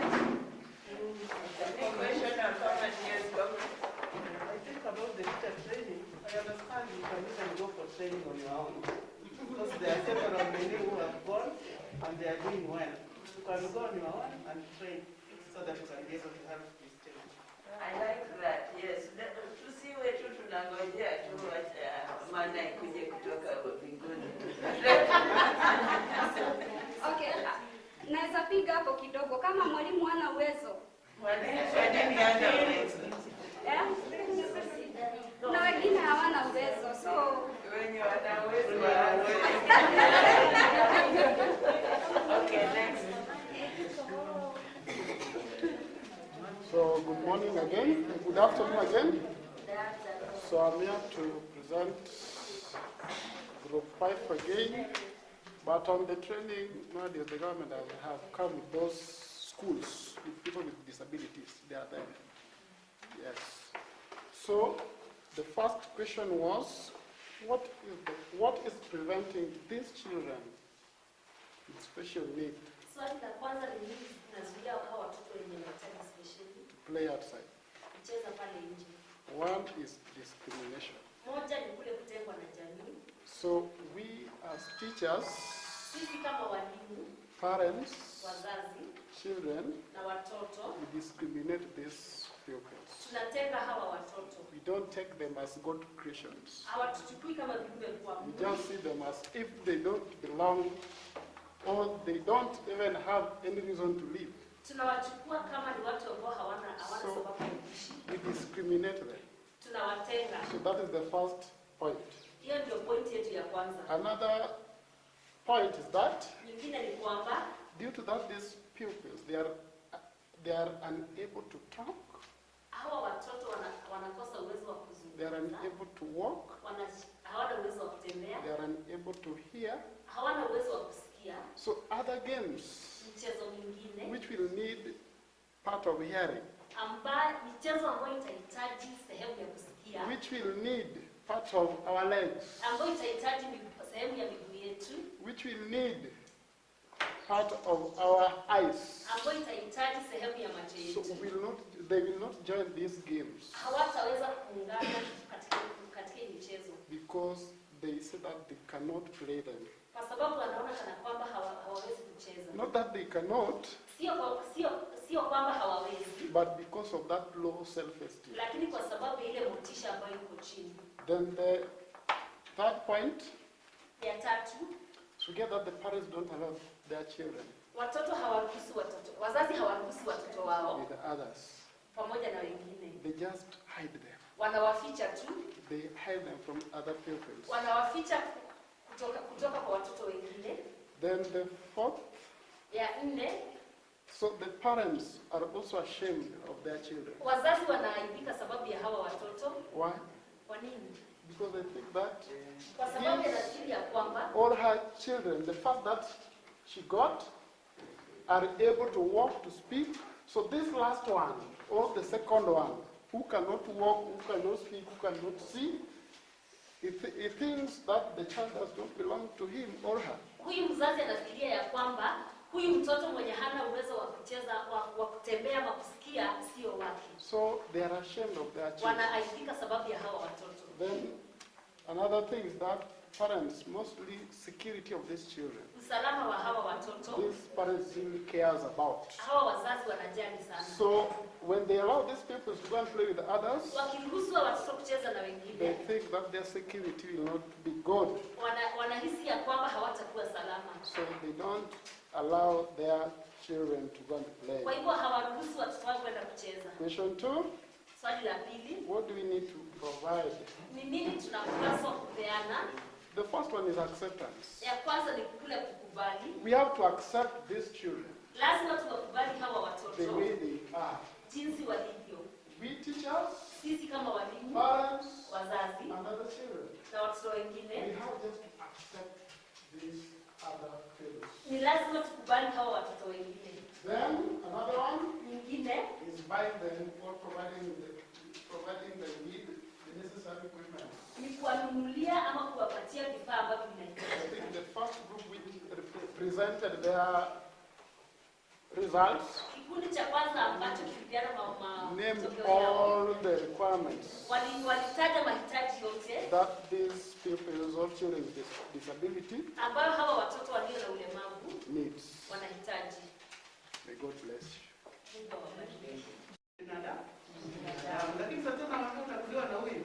Nani anaweza toka kucheza na mtoto kama huyo? So parents tuko na nini role of play sana. That is true. Yes. I think also, Na fikiri pia I think it's also good for the society or for such program like us. What we are trying to do, we should have a kind of training for both the parent and the child, especially the parent, because it starts with the parent. He feels, why do I have such a child? Why am I the odd one? So hiyo ndio kuficha inaanzia hapo. But the moment the parent is encouraged, amepata marafiki wa kumtembelea, anajua this is normal, it happens, that is the start of the recovery process. That is the start of the whole game. Hata ficha huyo mtoto, and at the end of the game, we will achieve something. maybe kabla ya tuende kwa the next group, by the for your information, kama Zivia project, we are working with an organization called Humanity and Inclusion kwa sasa kwa programs zetu. Na Humanity and Inclusion specifically deals with children with disability. Na saa hii tunapozungumza leo, wako Kitengela ipindi unique, wako unique, wamekuwa American around the schools na wanatembea katika community ya Kitengela, Nairobi, Umoja, Kawangware, waki-identify wale watoto wako kwa ulemavu na wanawaweka katika placement ya beneficiaries wao. And they are also working with caregivers. Caregivers ni wale wazazi. But the main challenge ambayo tumekuwa nayo hasa Kitengela, wazazi wanaficha watoto na wanawafungia kwa nyumba. So we need to become caretakers of these children because they also have a right. So tuko na hiyo shirika, we are in partnership with them, Humanity and Inclusion. So kama kuna mtoto unajua hata kwa shule yenye uko kama mwalimu, unaweza ukatupatia majina na kila kitu. Tuko na outreach workers ambao wanafanya na hiyo Kitengela. Watafika pale na huyu mtoto atasaidiwa. So everything is well catered for. Sawa sawa? Maybe ni vile hatukujua, but we are working with Humanity and Inclusion. They are working with caregivers, wanaenda kwa mashule, wanatembelea wazazi as they try to identify the children, na kama kuna kifaa huyu mtoto anahitaji, wanapatiwa for free. It is a program that is running. So tusifiche watoto, there is an opportunity. Wanapatia na training kama mtoto wako kwa ulemavu fulani, atafundishwa kama kila kitu.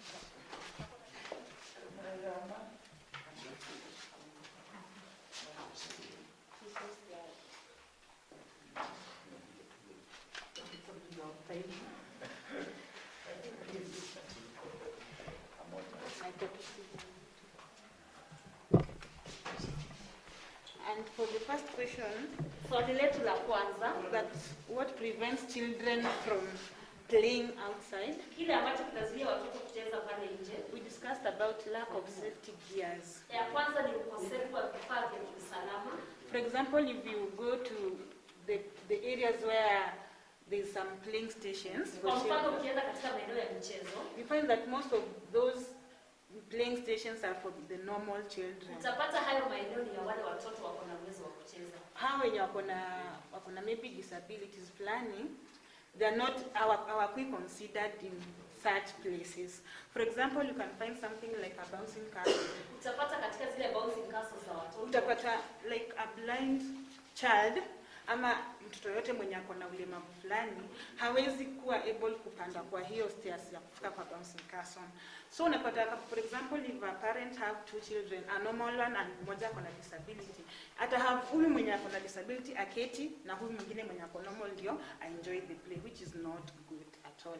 Then the other one, we have ignorance from those people who build those materials for the children. They don't consider these children with disability. Hence, the developers should also wanna take into consideration for the children. Wale watu ambao wanatengeneza hivi vifaa vya mchezo hawatilii maanani kutengeneza vifaa vya wale watoto ambao wako na ulemavu. Kwa hivyo ni muhimu hata wao wajue ya kwamba kuna hiki kikundi wawatengenezee vifaa ambavyo wanaweza kutumia katika michezo. Yeah.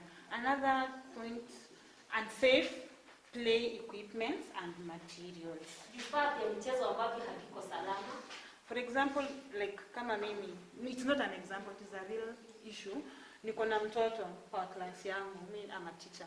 Na he's not as normal as the other. Siwezi mcategorize as special though, but he's not as normal as the other children. So maybe it's like akona autism, kitu kama hiyo. But so unapata huyu mtoto hawezi cheza na hawa watoto wengine. What other children are doing kama niyo kukimbia, kucheza, kuball, that child cannot. So unapata hata materials zenye mtu anatumia for us, hata kama sisi walimu inakuwa challenging kwetu as teachers. So huyo mtoto itabidi kama wengine wanacheza akae tu, which is not good for their development. Then the last one is discrimination and being neglected. So hawa watoto wengine wenye wako normal wanafaa kuelezewa as other nini hasi. Wanafaa kuelezewa kwamba huyu mtoto pia ni normal kama tu wewe. So ukimpata hapo nje, cheza na yeye, usikatae kucheza na yeye, usimtukane, usimdiscriminate. Yet it will be good for them wakicheza pamoja. Huyu mwenye ako na disability anaweza learn 1, 2, 3 things from the other children. Then the other question was what should be done? What should be done? Kile ambacho kinapaswa kufanywa. One, we saw it twice. Kama hawa watu wanaweza pata a trained supervisor ama a trained person mwenye anaweza uangalia, especially in those playing areas uko nje. Kwa sababu unapata huyo mtoto anafahamu mtu mwenye ako karibu na yeye, mwenye anaweza msaidia in case anahitaji kitu, anaweza kuwa karibu na yeye kumwangalia vile anafanya. Another thing, developers should also consider them, those children with special needs. Hiyo tulikuwa tumeongelea hapo juu kidogo. Another thing, tuliona pia ni vizuri to provide things like the CCTVs. As in hizo CCTVs zinasaidia mtu in case kama afanyike na kitu mbaya ama aende mahali penye haistahili, it can be easy for us kujua huyu mtoto kenye imemtendekea. Kama apate kitu mbaya, it can be easy to know the issue. Then the other one is better hygiene. Hygiene tuliona upande wa maybe vitu kama vyoo zinafaa zikuwe sawa. Unapata shule mingi ama playing stations, play areas mingi hazina the good hygienes for those children with disability. Mingi zenye mimi najua unapata unaenda kwa choo lakini hiyo choo haikui suitable for this child with disability. Yet inamfanya huyu mtoto akue how will I put it, asiweze kuwa in the same nini na hao wengine. Yet I guess these points should be considered.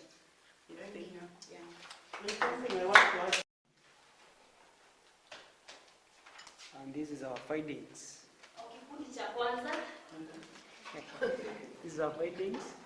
So the first question was, what is preventing the children with disabilities to play outside? And the first point that we have come with is that most of these parents or these guardians who are holding these children with disabilities, they opt to hide these children, maybe because of the shame of exposing them. Wazazi ambao wako na watoto wako na ulemavu wanawaficha kwa manyumba sababu ya aibu ya kuwatoa pale nje kwa jamii. And that now limits them or limit these children now to go outside and play with others. Na hiyo inapunguza nafasi ya hawa watoto kwenda kucheza pale nje. The second point, ya pili, discrimination from others, yani kuwatenga discrimination from others, thus lowering their self-esteem. Wanatengwa na wale watoto wengine ama watu wengine katika jamii, kwa hivyo motisha yao ya kwenda kucheza pamoja na wale wengine inapungua. Yeah, I think that was well explained by one of the groups. The third point is lack of facilities. Ukosefu wa vifaa Yes, ama nafasi. yes. Even if when you go outside this Kitengela, I don't think they will have a place where, a special place where these peoples or these children with disabilities they can be able to pray. Hata ukizunguka Kitengela hii hapana nafasi ambayo watoto wenye wako na ulemavu wanaweza wakacheza. And if there is, na kama ipo, it is expensive. Ni ghali sana. That's why we have come up with this point, financial disabilities. You get to find out most of these parents maybe we are not financially stable. Utapata wengi wa hawa wazazi wako na ulemavu hawana uwezo wa kifedha. And for us now to access those places. Na ndiposa hizi nafasi watu waweze kuzitumia. And since they are scarce, meaning that they are expensive. Basi ni ghali.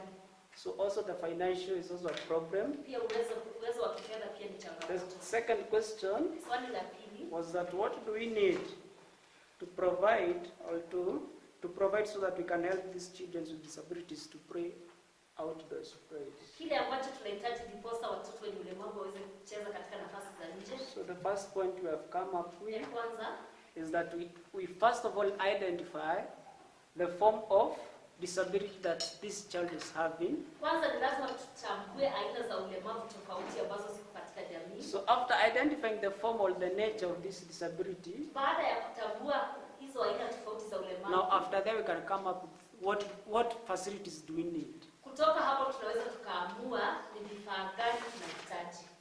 The second one ya pili was that we should have a facilitator.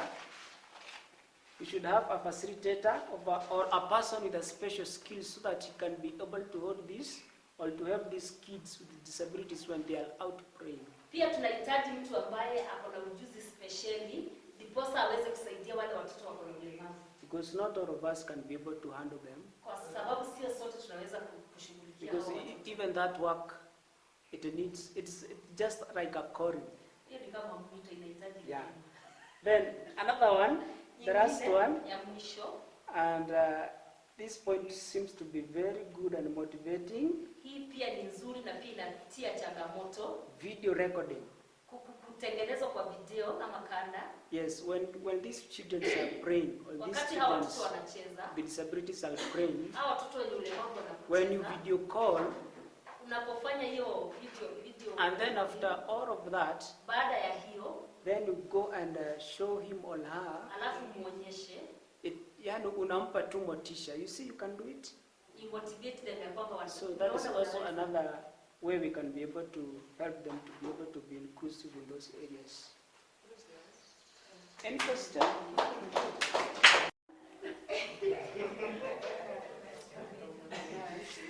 What is the phrase?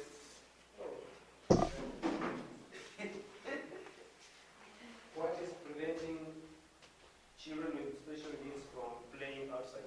Vizuizi ama kwa watoto ambao wana ulemavu kucheza nje. Number one, we say weather condition. These apply especially to the albino children. They are really affected by the sun. So when it is sunny, inawazuia at least kutoka nje kucheza na wengine. Hali ya anga, hasa kwa wale watoto ambao wako na ile changamoto ya ngozi. Unapata wakati wa jua hawawezi wakacheza, so ni changamoto. Number two, type of disability compared to the type of the game. Aina ya ulemavu kuambatana na aina ya mchezo ambao unachezwa. And it is well explained by you, whereby if you are an amputee, you can't maybe play football, maybe a volleyball. That was about the disability compared to the type of games played. And the other one is sufficient or lack of proper facilities, which was well explained by this one. Kutosha ama hata labda hakuipo, si ndio? Ya kuwezesha hawa watoto kuwapatia nafasi za kucheza. It was well explained, so sitarudia. Stigmatization or discrimination, kule kutengwa, whereby the children feel they are not part of that community. So when it comes to playtime, wanasikia hapana, sitaweza kuingia hapo sababu sijakubalika. Then question number 2. Ya pili, what do we need to help children with special needs or disabilities? Kile ambacho tunahitaji kuwezesha watoto wenye ulemavu kucheza nje. One, Ya it kwanza, is by providing sufficient and proper equipment. Kupeana vifaa ambavyo vinatosha na ambavyo vinafaa ama zinastahili ambazo ziko sawa kuambatana na ulemavu. Exactly. Whereby, for example, if it is a child who cannot walk, kama ni mtoto ambaye hawezi kutembea, akuwe provided maybe in a wheelchair, that child will be able to move from one place to the other. Na kama mchezo inachezwa mahali outside, the child will be able to play with the others if she has the proper equipment. Huyo mtoto ataweza kucheza kama kuna vifaa ambavyo vinamfaa. The other one was encouraging them and fighting against stigmatization and discrimination. Kuhimiza hawa watoto kwa kupigana na huko kutengwa. Na labda kutazamwa kwa njia ambayo haifai na jamii. We as parents and teachers, kama wazazi na walimu, we should really encourage the other children. Tunapaswa kuhimiza watoto wengine. They are only abled differently. Not that because they have a disability, they cannot fit. It's only because they are abled differently. Wale watoto wako na ulemavu si eti hawawezi. Wamewezeshwa kwa njia nyingine. Wako na uwezo tofauti na wale watoto wengine. Hiyo tu ndio tofauti. The other one have more competition involving people with disabilities. Kuwepo kwa mashindano mengi ambayo yanahusisha wale watoto ambao wako na ulemavu. So like the teachers now when planning for competitions, kama walimu wakati tunapanga mashindano, we should involve them. Tunapaswa kuwahusisha. Now like our group one said, maybe we video call, we take the videos and show them, and I know they'll be very happy. Na watajua kweli pia wao wanaweza, even the other children wataweza kuwakubali zaidi. Considering weather changes when planning for games. Pia tunapaswa kufikiria hali ya anga jinsi ilivyo wakati tunapanga michezo. That one apply to the albinos, especially wenye wako na shida ya ngozi. Tusipage michezo saa ile kuna jua sana, washindwe kuwa part of us. Thank you. And I want to remind you that this research involved Kitengela environment. The next factor was lack of playing material. Language barrier.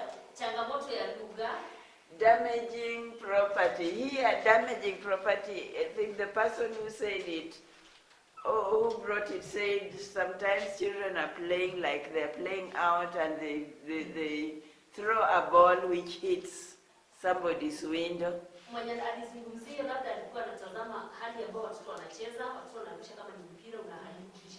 And therefore we prevent children from playing because of damaging other people's property.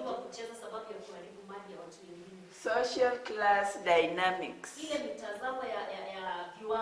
I want somebody in this group to tell us about social class dynamics.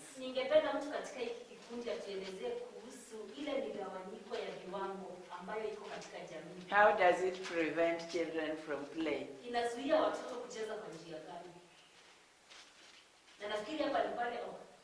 Yes. Kuna watu wanaishi estate. Mtoto wa estate na mtoto wa ghetto wanapatana. In most cases hawapatani because hawa wanaenda shule ya academy na ingine wanaenda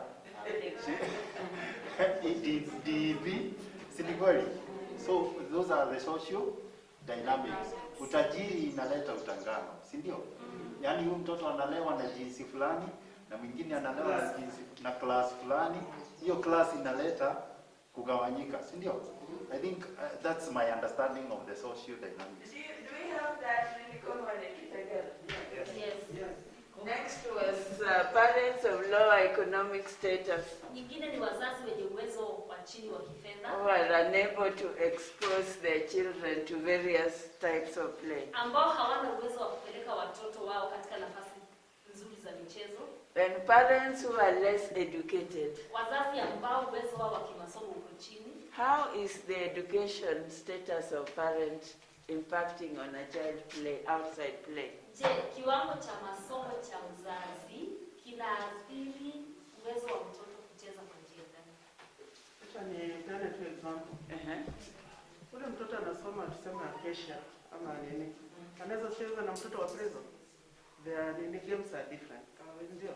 Ule anasoma prison primary na ule wa acacia ama Kitengela International. They cannot relate together because their games are wale wana. Yeah. I thought games are football and netball and Games are so many. Football. Kuna football ya karatasi. Wale wako high class wanajua hata kucheza hockey na nini wakiwa wadogo. Ule wa prison lazima atengeneze hiyo karatasi. Kwa hivyo unakuta kuna barrier hapo. Okay, you wanted to say something? No, for me, I think I understood it differently. You said parents who are less educated, it's a hindrance to a child to play. It hinders a child to play. I thought the less educated, the more they play because they have got more freedom. So these more educated people are the ones who want to keep their kids inside. You know, controlled games, it is hockey, swimming, you know, those kind of arranged activities. These ones have no arranged activity. They play from morning till. Kulingana na maoni ya kwamba wazazi ambao uwezo wao wa kimasomo uko chini ndio kupatia watoto nafasi kubwa sana ya kucheza. Yeah. And they're more exposed, they're more creative. Yeah, maybe. Say something. We're talking about the parent. The parent. Level of education. Level of education brings knowledgeability. Kiwango cha masomo huleta Isn't it? Kuweza kujua na kujua maana yake. Some of the parent wenye wajui maana ya hiyo mchezo, kama mchezo mmoja imekuja of late. Ukienda hapa IPZ, si ni kweli? Kuna hii inaitwa skating. Si ni kweli? If you are less educated or something, utasema hiyo mchezo itachezwa kwa hii nje yako. Hii nje yako si kuweka kapu. Si kuweka kapu mchezo yako. Na usicheze hiyo kitu, ukivunjika miguu hapa, nani atakupeleka? Si ni kweli? That is the normal argument of less educated. What? I think that's the point that they were trying to put across. On the same issue, kwa hilo jambo tu, mzazi ambaye ako na kiwango cha juu cha elimu ataelewa umuhimu wa baadhi ya michezo na atajua huyu mtoto wangu kama ana uwezo wa kucheza hii, basi hata mimi mwenyewe nitaweza kuilipia. Kwa hivyo hata una ule ugumu wa kulipia, manake anajua umuhimu kwa huyu mtoto. Kwa hivyo angalau tusichanganye uwezo wa elimu wa mzazi na kiwango cha mapato. Naweza kuwa sina, lakini ninaona umuhimu wa huu mchezo kwa mtoto. Manake kiwango changu cha elimu kiko juu. Na hiyo basi ninang'ang'ana. Kwa hiyo hadi nimlipie, manake naona in the future itakuja kumsaidia. Thank you. The next reason was the next factor was parents' restrictions. Hiyo nyingine ni vikwazo ambavyo vinawekwa na wazazi. Parents stopping for reasons below: risk of injury of children. Wazazi wakizungumzia mambo ya watoto kuumia. And especially risk of injury will be endangered by motor vehicles, to hurt themselves. Kujiumiza wakicheza, kuumizwa na magari. Be injured by unsafe material in the area of play. Kuumizwa na vifaa visivyo salama. Spaces that are not safe. Nafasi ambazo haziko salama. Lack of security. Ukosefu wa usalama. Risk of kidnap. Hatari za kutekwa nyara. And sickness. Na magonjwa. So these are the factors that we gathered in our research. Hayo ndio mambo ambayo tulipata katika utafiti wetu. A few of the quotes that we put across are these. Chache ya mambo ambayo yalisemwa ni haya. They make us have problems as grown-ups. Fanya sisi tuwe na changamoto tukiwa wakubwa. You see, maybe they were kicking a ball and break someone's window. Labda walikuwa wanapiga mpira wakavunja dirisha ya mtu. There tends to have some complaints. panakuwa na malalamishi. Playing with water Kucheza na maji during the rainy season, wakati wa mvua, there's too much mud. pako na matope mengi. The water is not safe. Maji sio salama. When there is a breakdown of disease, Wakati pako na magonjwa, they can easily get it because they do play together. wanaweza kupata kwa sababu wanacheza pamoja. Some areas they have sewages. Maeneo mengine yako na maji The taka. places are not favorable for the kids to play. Na hayo maeneo sio salama kwa watoto kucheza. Sometimes because of activities going around you, Sababu saa zingine wakati ya mambo ambayo yanaendelea going around, you find like now these boda bodas, unapata kama sasa waendeshaji wa bodaboda, you fear letting your child go out.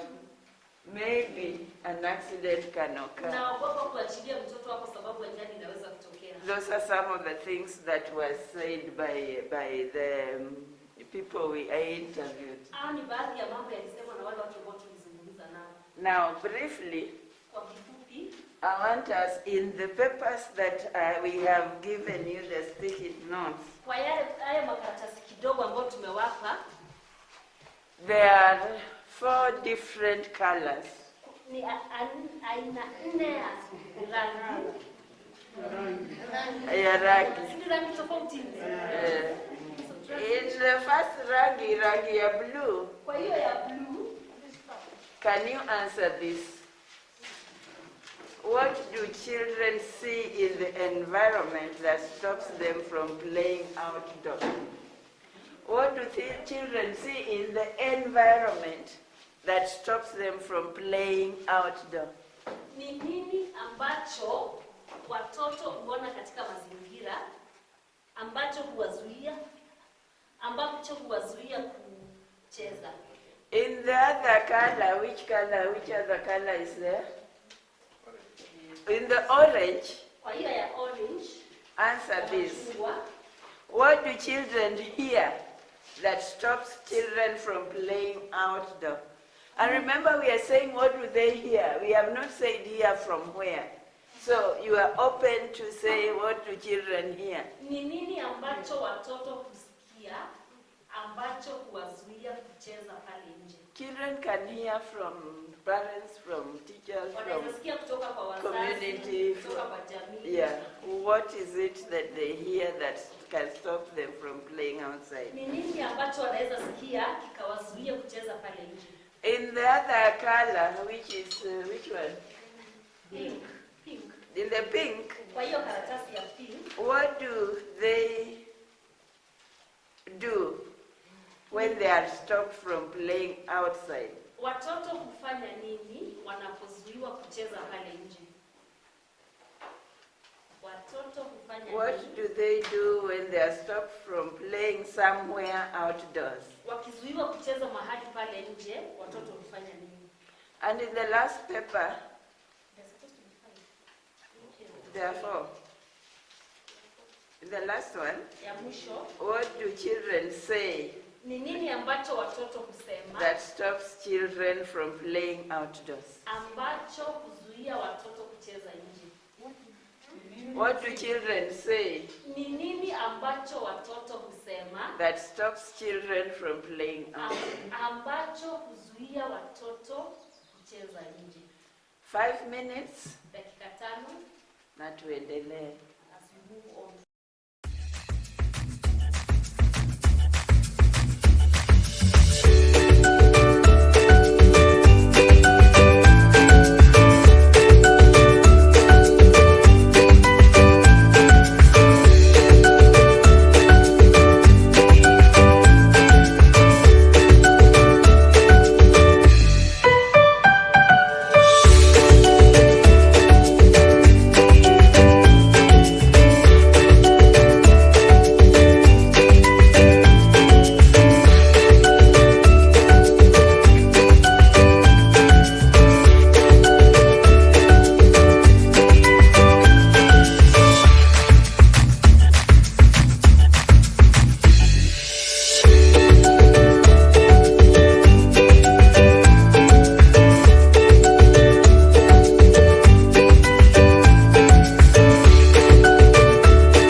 Mama dua sawa.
Objects such as tires.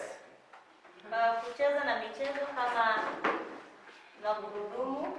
Construction, manipulating objects. Kujenga vitu. Team sports. Did we see any team sports in the? Yes. Yes. And creative play. Some of the quotes are, they develop their own play models. It's the children who choose what to play in most cases without having to be guided by somebody. Kuna misemo ambayo inatokana na haya ambayo tunakubaliana kwamba watoto huweza kujitengea michezo yao wenyewe, sio kile ambacho wanaambiwa na wazazi. Some play like singing, it can help them know how to recite poems and also to compose some songs. Michezo mingine kama ya kuimba huwezesha hao watoto kuweza kujikuza katika kusema nyimbo na pia kukariri mashairi na hata kuyatunga yenyewe. Children play different types of play, like playing with tires. Some tend to be mothered by carrying dollies on their backs. Also, some tend to be teachers and drivers.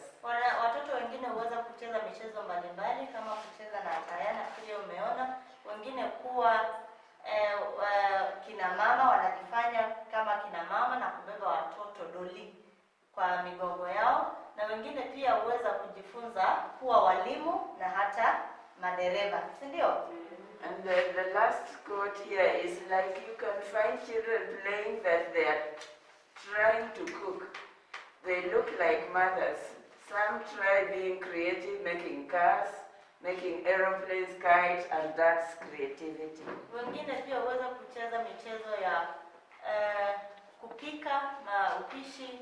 Wengine huwa kama kina mama kabisa, hata mavazi yake yanakaa ya mama, sio?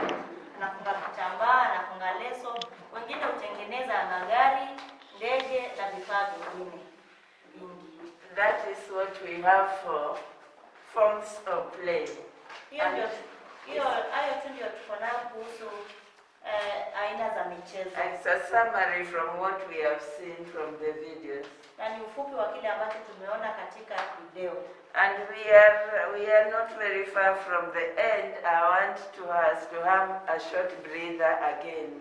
Hatuko mbali na kumalizia, kwa hivyo tutapumua kidogo. That's fine. Of the forms of play, isn't it? Now this is a summary of where children play in Kitengela. Tumefanya mifano ya michezo ambayo watoto wanafanya. Sasa hivi tunaangalia ufupi wa mahali watoto wanacheza.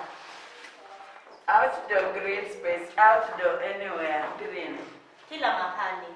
Outdoor mixed use space. Do you understand by what we mean by mixed use space? Mixed use space. Mixed use. Yes. Mixed use play space. Mahali nje pa kucheza lakini kuna michezo mingi. Aina nyingi ya michezo lakini inachezwa mahali. Sawa. Mixed use means you use it for play and it is used for other things. Mahali pa kucheza ambapo pia kazi zinafanyika. Okay, there are the open fields.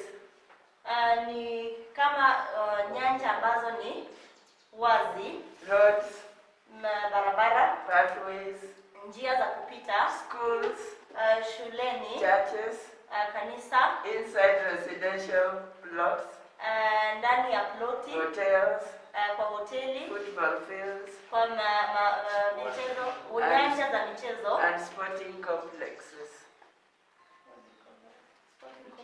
So those are areas that we found.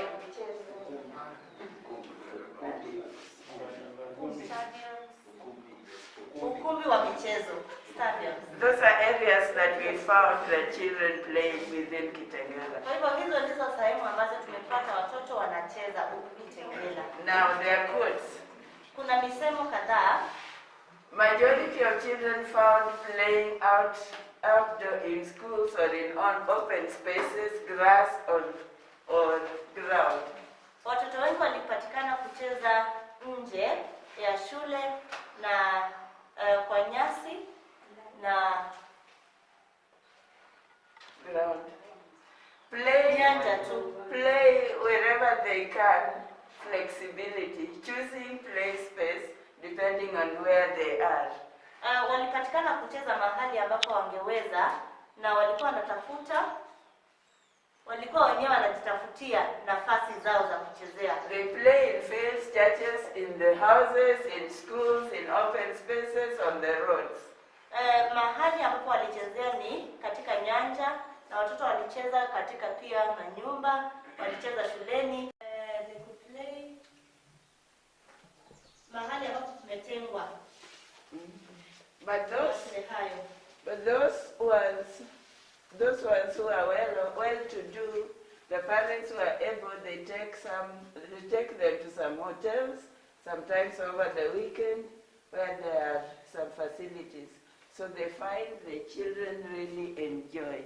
Wengine ambao kuna wazazi wenye uwezo wangelipiwa mahali pa kucheza na wangepelekwa katika hoteli na kulipiwa. Na wazazi wangepata watoto hao kufurahia sana. So in brief, we have talked about the importance of play. Kwa ufupi tumeangalia umuhimu wa michezo. We've talked about what enables children to play. Tumeangazia kile ambacho kinawafanya watoto kucheza. What prevents children from playing. Vizuizi vya watoto kucheza. The types of play they engage in. Baadhi ya michezo ambayo watoto wanacheza. And the places that they play. Na mahali wanapochezea. Within Kitengela context. Katika Kitengela, mji wa Kitengela. Now, this last one is an activity for us. We will do it in 2 groups. Hii ya mwisho itatuhusu na tutazishika katika makundi.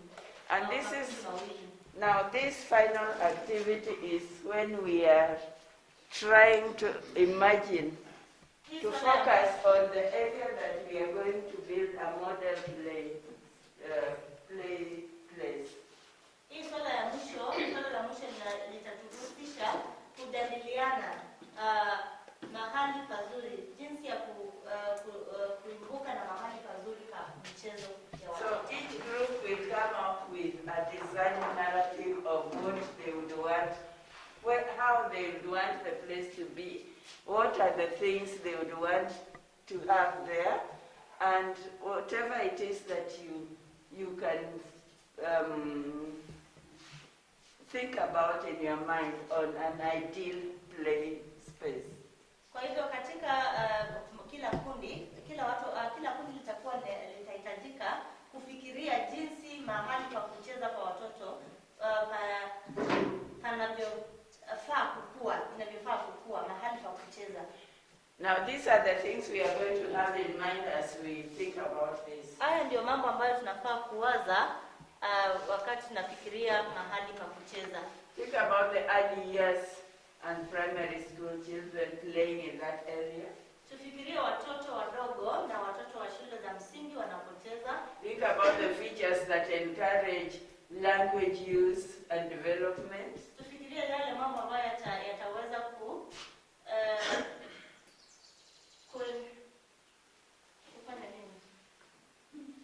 encourage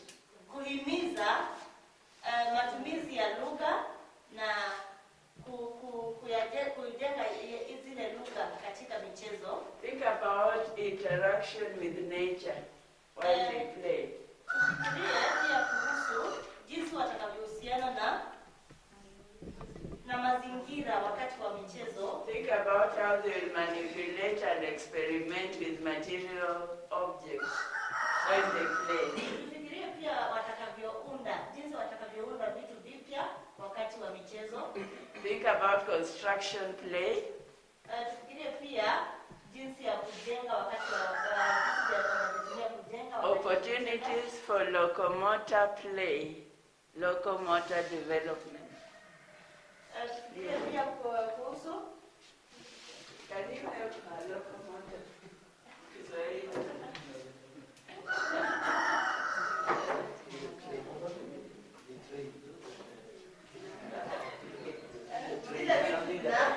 Zinatembea kama magari, ndege.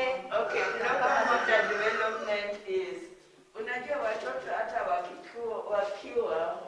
wakianza kutembea vile wanatumia mikono, miguu hivyo. Locomotor development. Sindio?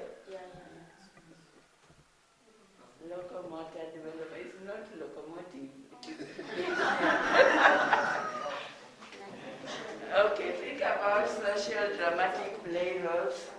Sifikirie kuhusu vile wanajihusisha katika. Ask yourself if we can be able to have things like football, netball in the space. Tujiulize kama tunaweza kuongezea michezo ya miguu, mipira. If there are spaces for individual groups or teams to play. Kama kuna nafasi ya mtu binafsi ama vikundi katika michezo hiyo. Are there play materials that can be changed or manipulated or moved by children from here and there?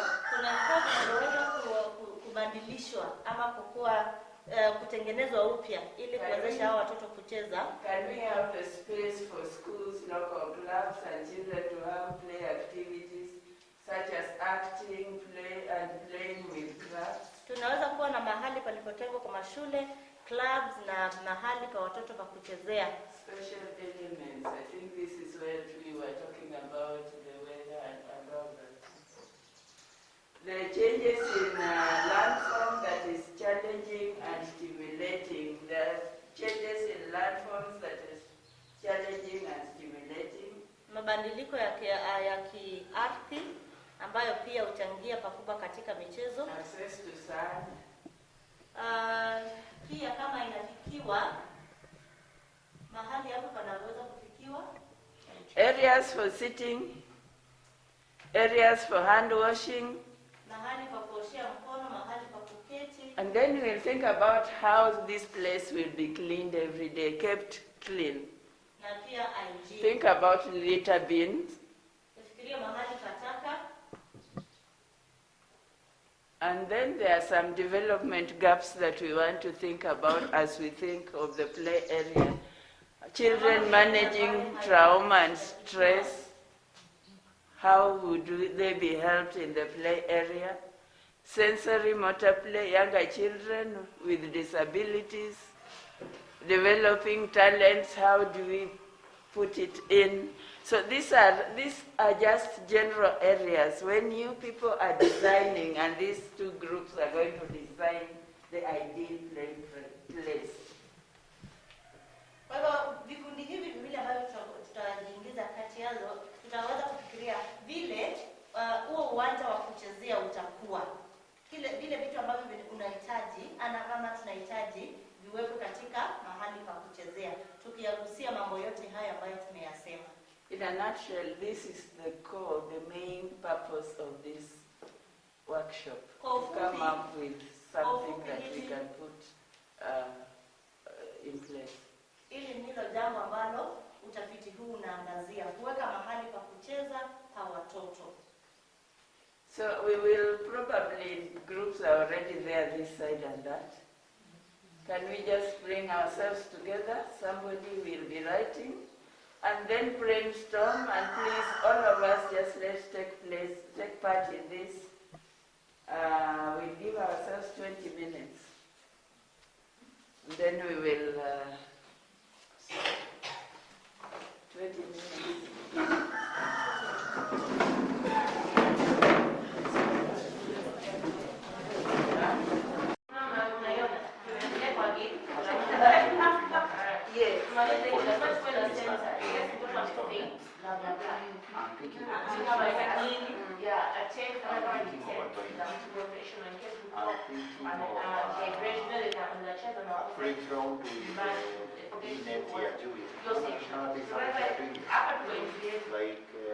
Football pitch.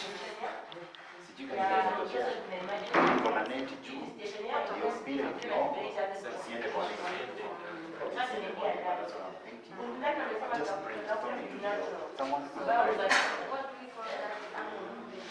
I'm thinking of a swimming pool. I don't know. Naiwekwa maji moto asi. Thank you.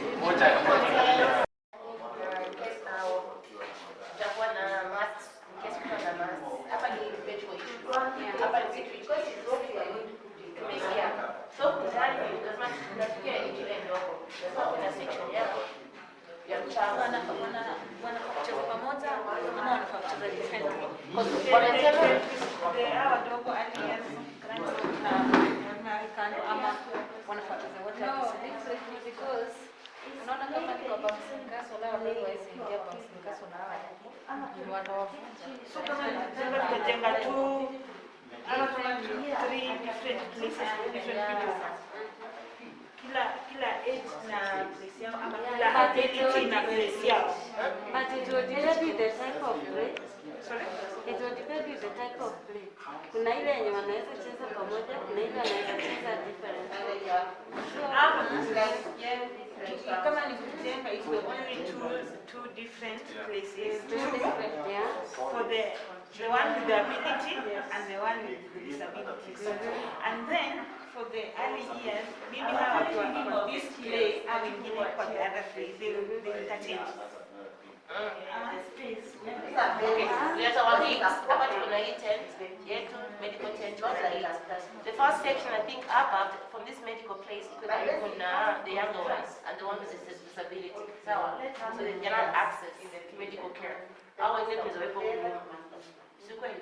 Hao wadogo tuwekee bouncing castle. Karibu na hiyo. Hiyo hapo nao na ninao watoto wetu wengine special tunawekea hapa. Sawa. Na hapa basi kuna train watu kesi kama mtoto wake anacheza kuna issues. Si hapa kwa mtoto atakayekeza kwenda compassion ama something. Sawa. Tuweke kwa wapi? Kwa hiyo gate. Hawa kwa tunawatupa hapa sawa. Sio. Tuweze kwa wapi? Hapa kuzini. So in this meeting wanatumia wakati the games that need we have the basketball, those games. So we can have because it's small. I've got an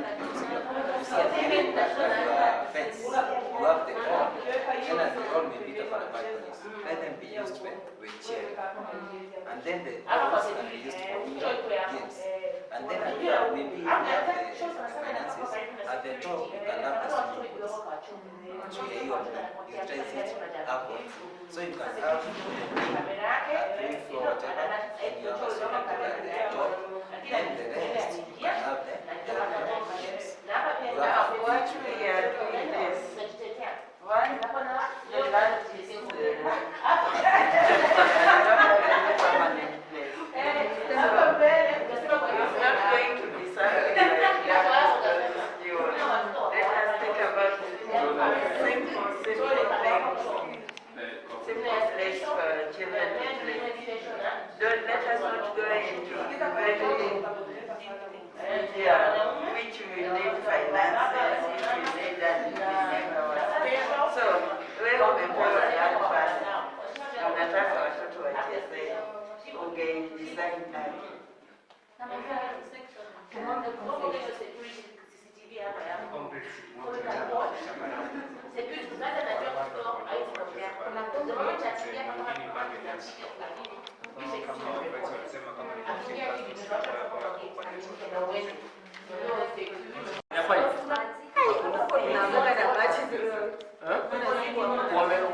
wameleta hapo Maji kwenye kuna uwanja. borehole mingi hapo. Within the specific. Andika tu hapa. Yeah, then the water.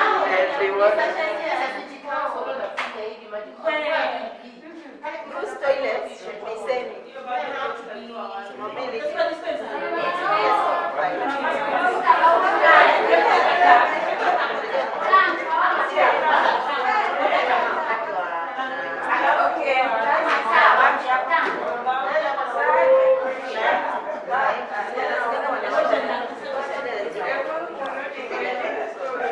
Madam has requested us the overview of a model play engaging in something which is construction. We construct a playground, giving opportunities for local motor play, engage in senses, and social dramatic play, role play. This is what.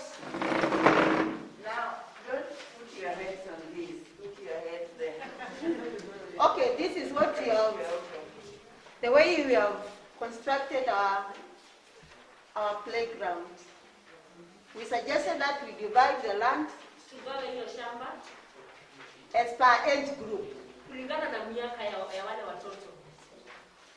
From play group and teens, and also teenagers, and also the disabled. We have allocated in our master plan a wash area, washrooms allocation. And therefore, we have also provided sand, materials, and equipment. E.g., for example, we've gotten types of game like football, volleyball, sketching, tire riding, cards, table tennis, and also due to security, we've said we'll have also a storage and also maintenance for the materials and social equipment and security as a whole. There is also office for those people who will be in charge of the area. There is also a mobile clinic in case of any injury. And also, due to these injuries, we have also safety gears. People know how to give first aid in case a child falls down or in case somebody gets injured. Immediately before he or she is taken to if a child gets injured, he or she, before she is taken to hospital, we give him or her first aid. So there is that first aid kit. Then also shade. Kitengela, you know that one this Kitengela is very hot. So we need a shade in case parents bring their kids, there is a place where they can sit without any disturbance of the climate or when it is raining. So parking due to these disabled kids, whereby they can park their wheelchairs and also the vehicles. Though the vehicles, I think the space is not very much inclusive for the vehicles. There is also this social hall, a small temporary social hall. That one we brought due to small indoor games, or people know how to knit. Because Madam was also saying, senses, when you are knitting, like Ushaga, this is Kitengela, they like Ushaga. The kids, when they have those senses of knowing how to blend different types of Ushagas, that one is also going to help them to create their own way of income generating projects. Paints, yeah. Then there is water, security is there, and electricity. I think time was not in our goods. Thank you. Whatever. So any question before I think let the other group also do, and then we put all Last we were told to work on a budget, to look for the cheapest things we can think of but nice. So I'm so sorry. Yeah, we were told to work on a budget. You told us that. You said so. And the space. Yeah. So we limited everything. We focused on the most important. The play area, we have a toilet at the entry. No, a toilet. We consider the toilet to be special for younger, older, and all the special needs. We thought of security, since most of these kids will be coming on their own, like the older ones. So like a form of security, somebody can see them walk in and walk out. Accountability of where they are and where they are not, or follow-up for a parent. We also thought of a medical center, like they did, in case of an emergency, first aid can be provided. So the playing equipment, we thought we should have tires, skating ropes, balls, sand pits, seesaw, slides, swings, and football. So because of the space again, we decided we have a schedule. Early days, it's whether in the mornings or twice a week, the younger ones come, the older ones come later. Because the older ones want football, maybe they want to skate, they want to play many other games compared to the younger ones. So, then we also thought about the safety equipments that are required by the county council.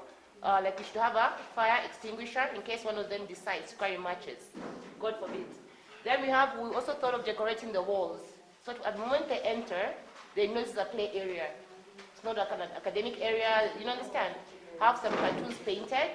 When they walk in, their brain can switch off to playtime. So then we've already been told there's trees and grass already on the place. So the kids can play on the grass. Those who can, those who want to lie down or rest, can use the grass as a resting place. And the trees, they can use them for nature. This is now for them to connect with nature. They can sit on the grass, tell each other stories, or climb a tree. That's now them connecting with Mother Nature.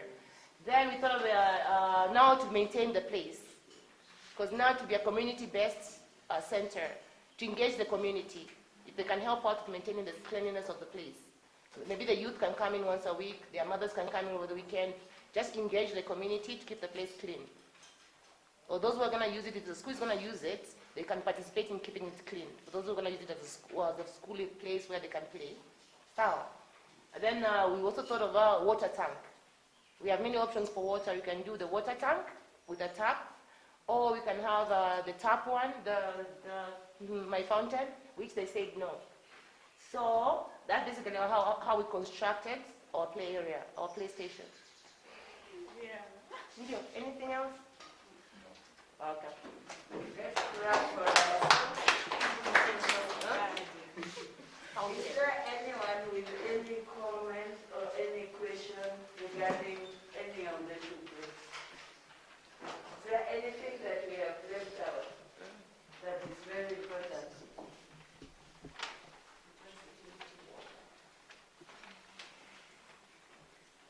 So we are okay in as far as that is concerned? Yes. Now this play area is going to have people employed, or just be open for people to come in and play and move. Will there be a staff around there? Around the play?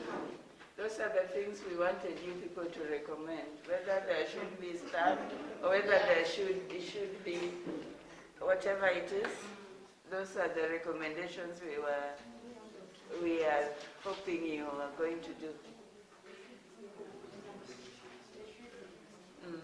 One of the just the security is key. The medical person is key. Medical person? No, like that, first aid. Somebody come with a bandage and then yeah, something's a bandage that make medicine. Those are the Okay. So thank you so much. We are getting to the end of the session. We have given out some papers. Please, zijaze hizo, nirudishie. There's a final one, and then we'll have a final prayer and have our lunch. Government, field, schools. I think this can be shared with the maybe government and the ideas. We see the way they can chip it, which will be a good idea. The other thing, thank you for coming. It will be impossible if you are not here. Take it that it is counted for whatever you have said. Ile kitu umesema ni ya maana sana. na mpate shukrani zetu na za ofisi. Asanteni sana kwa wakati wenu and sacrificing everything. I know you have had a thing to do, but you sacrifice yourself to be here and maybe for the future children. Sindio? Mungu awabariki sana, baraka tele, and may God bless you abundantly. Thank you.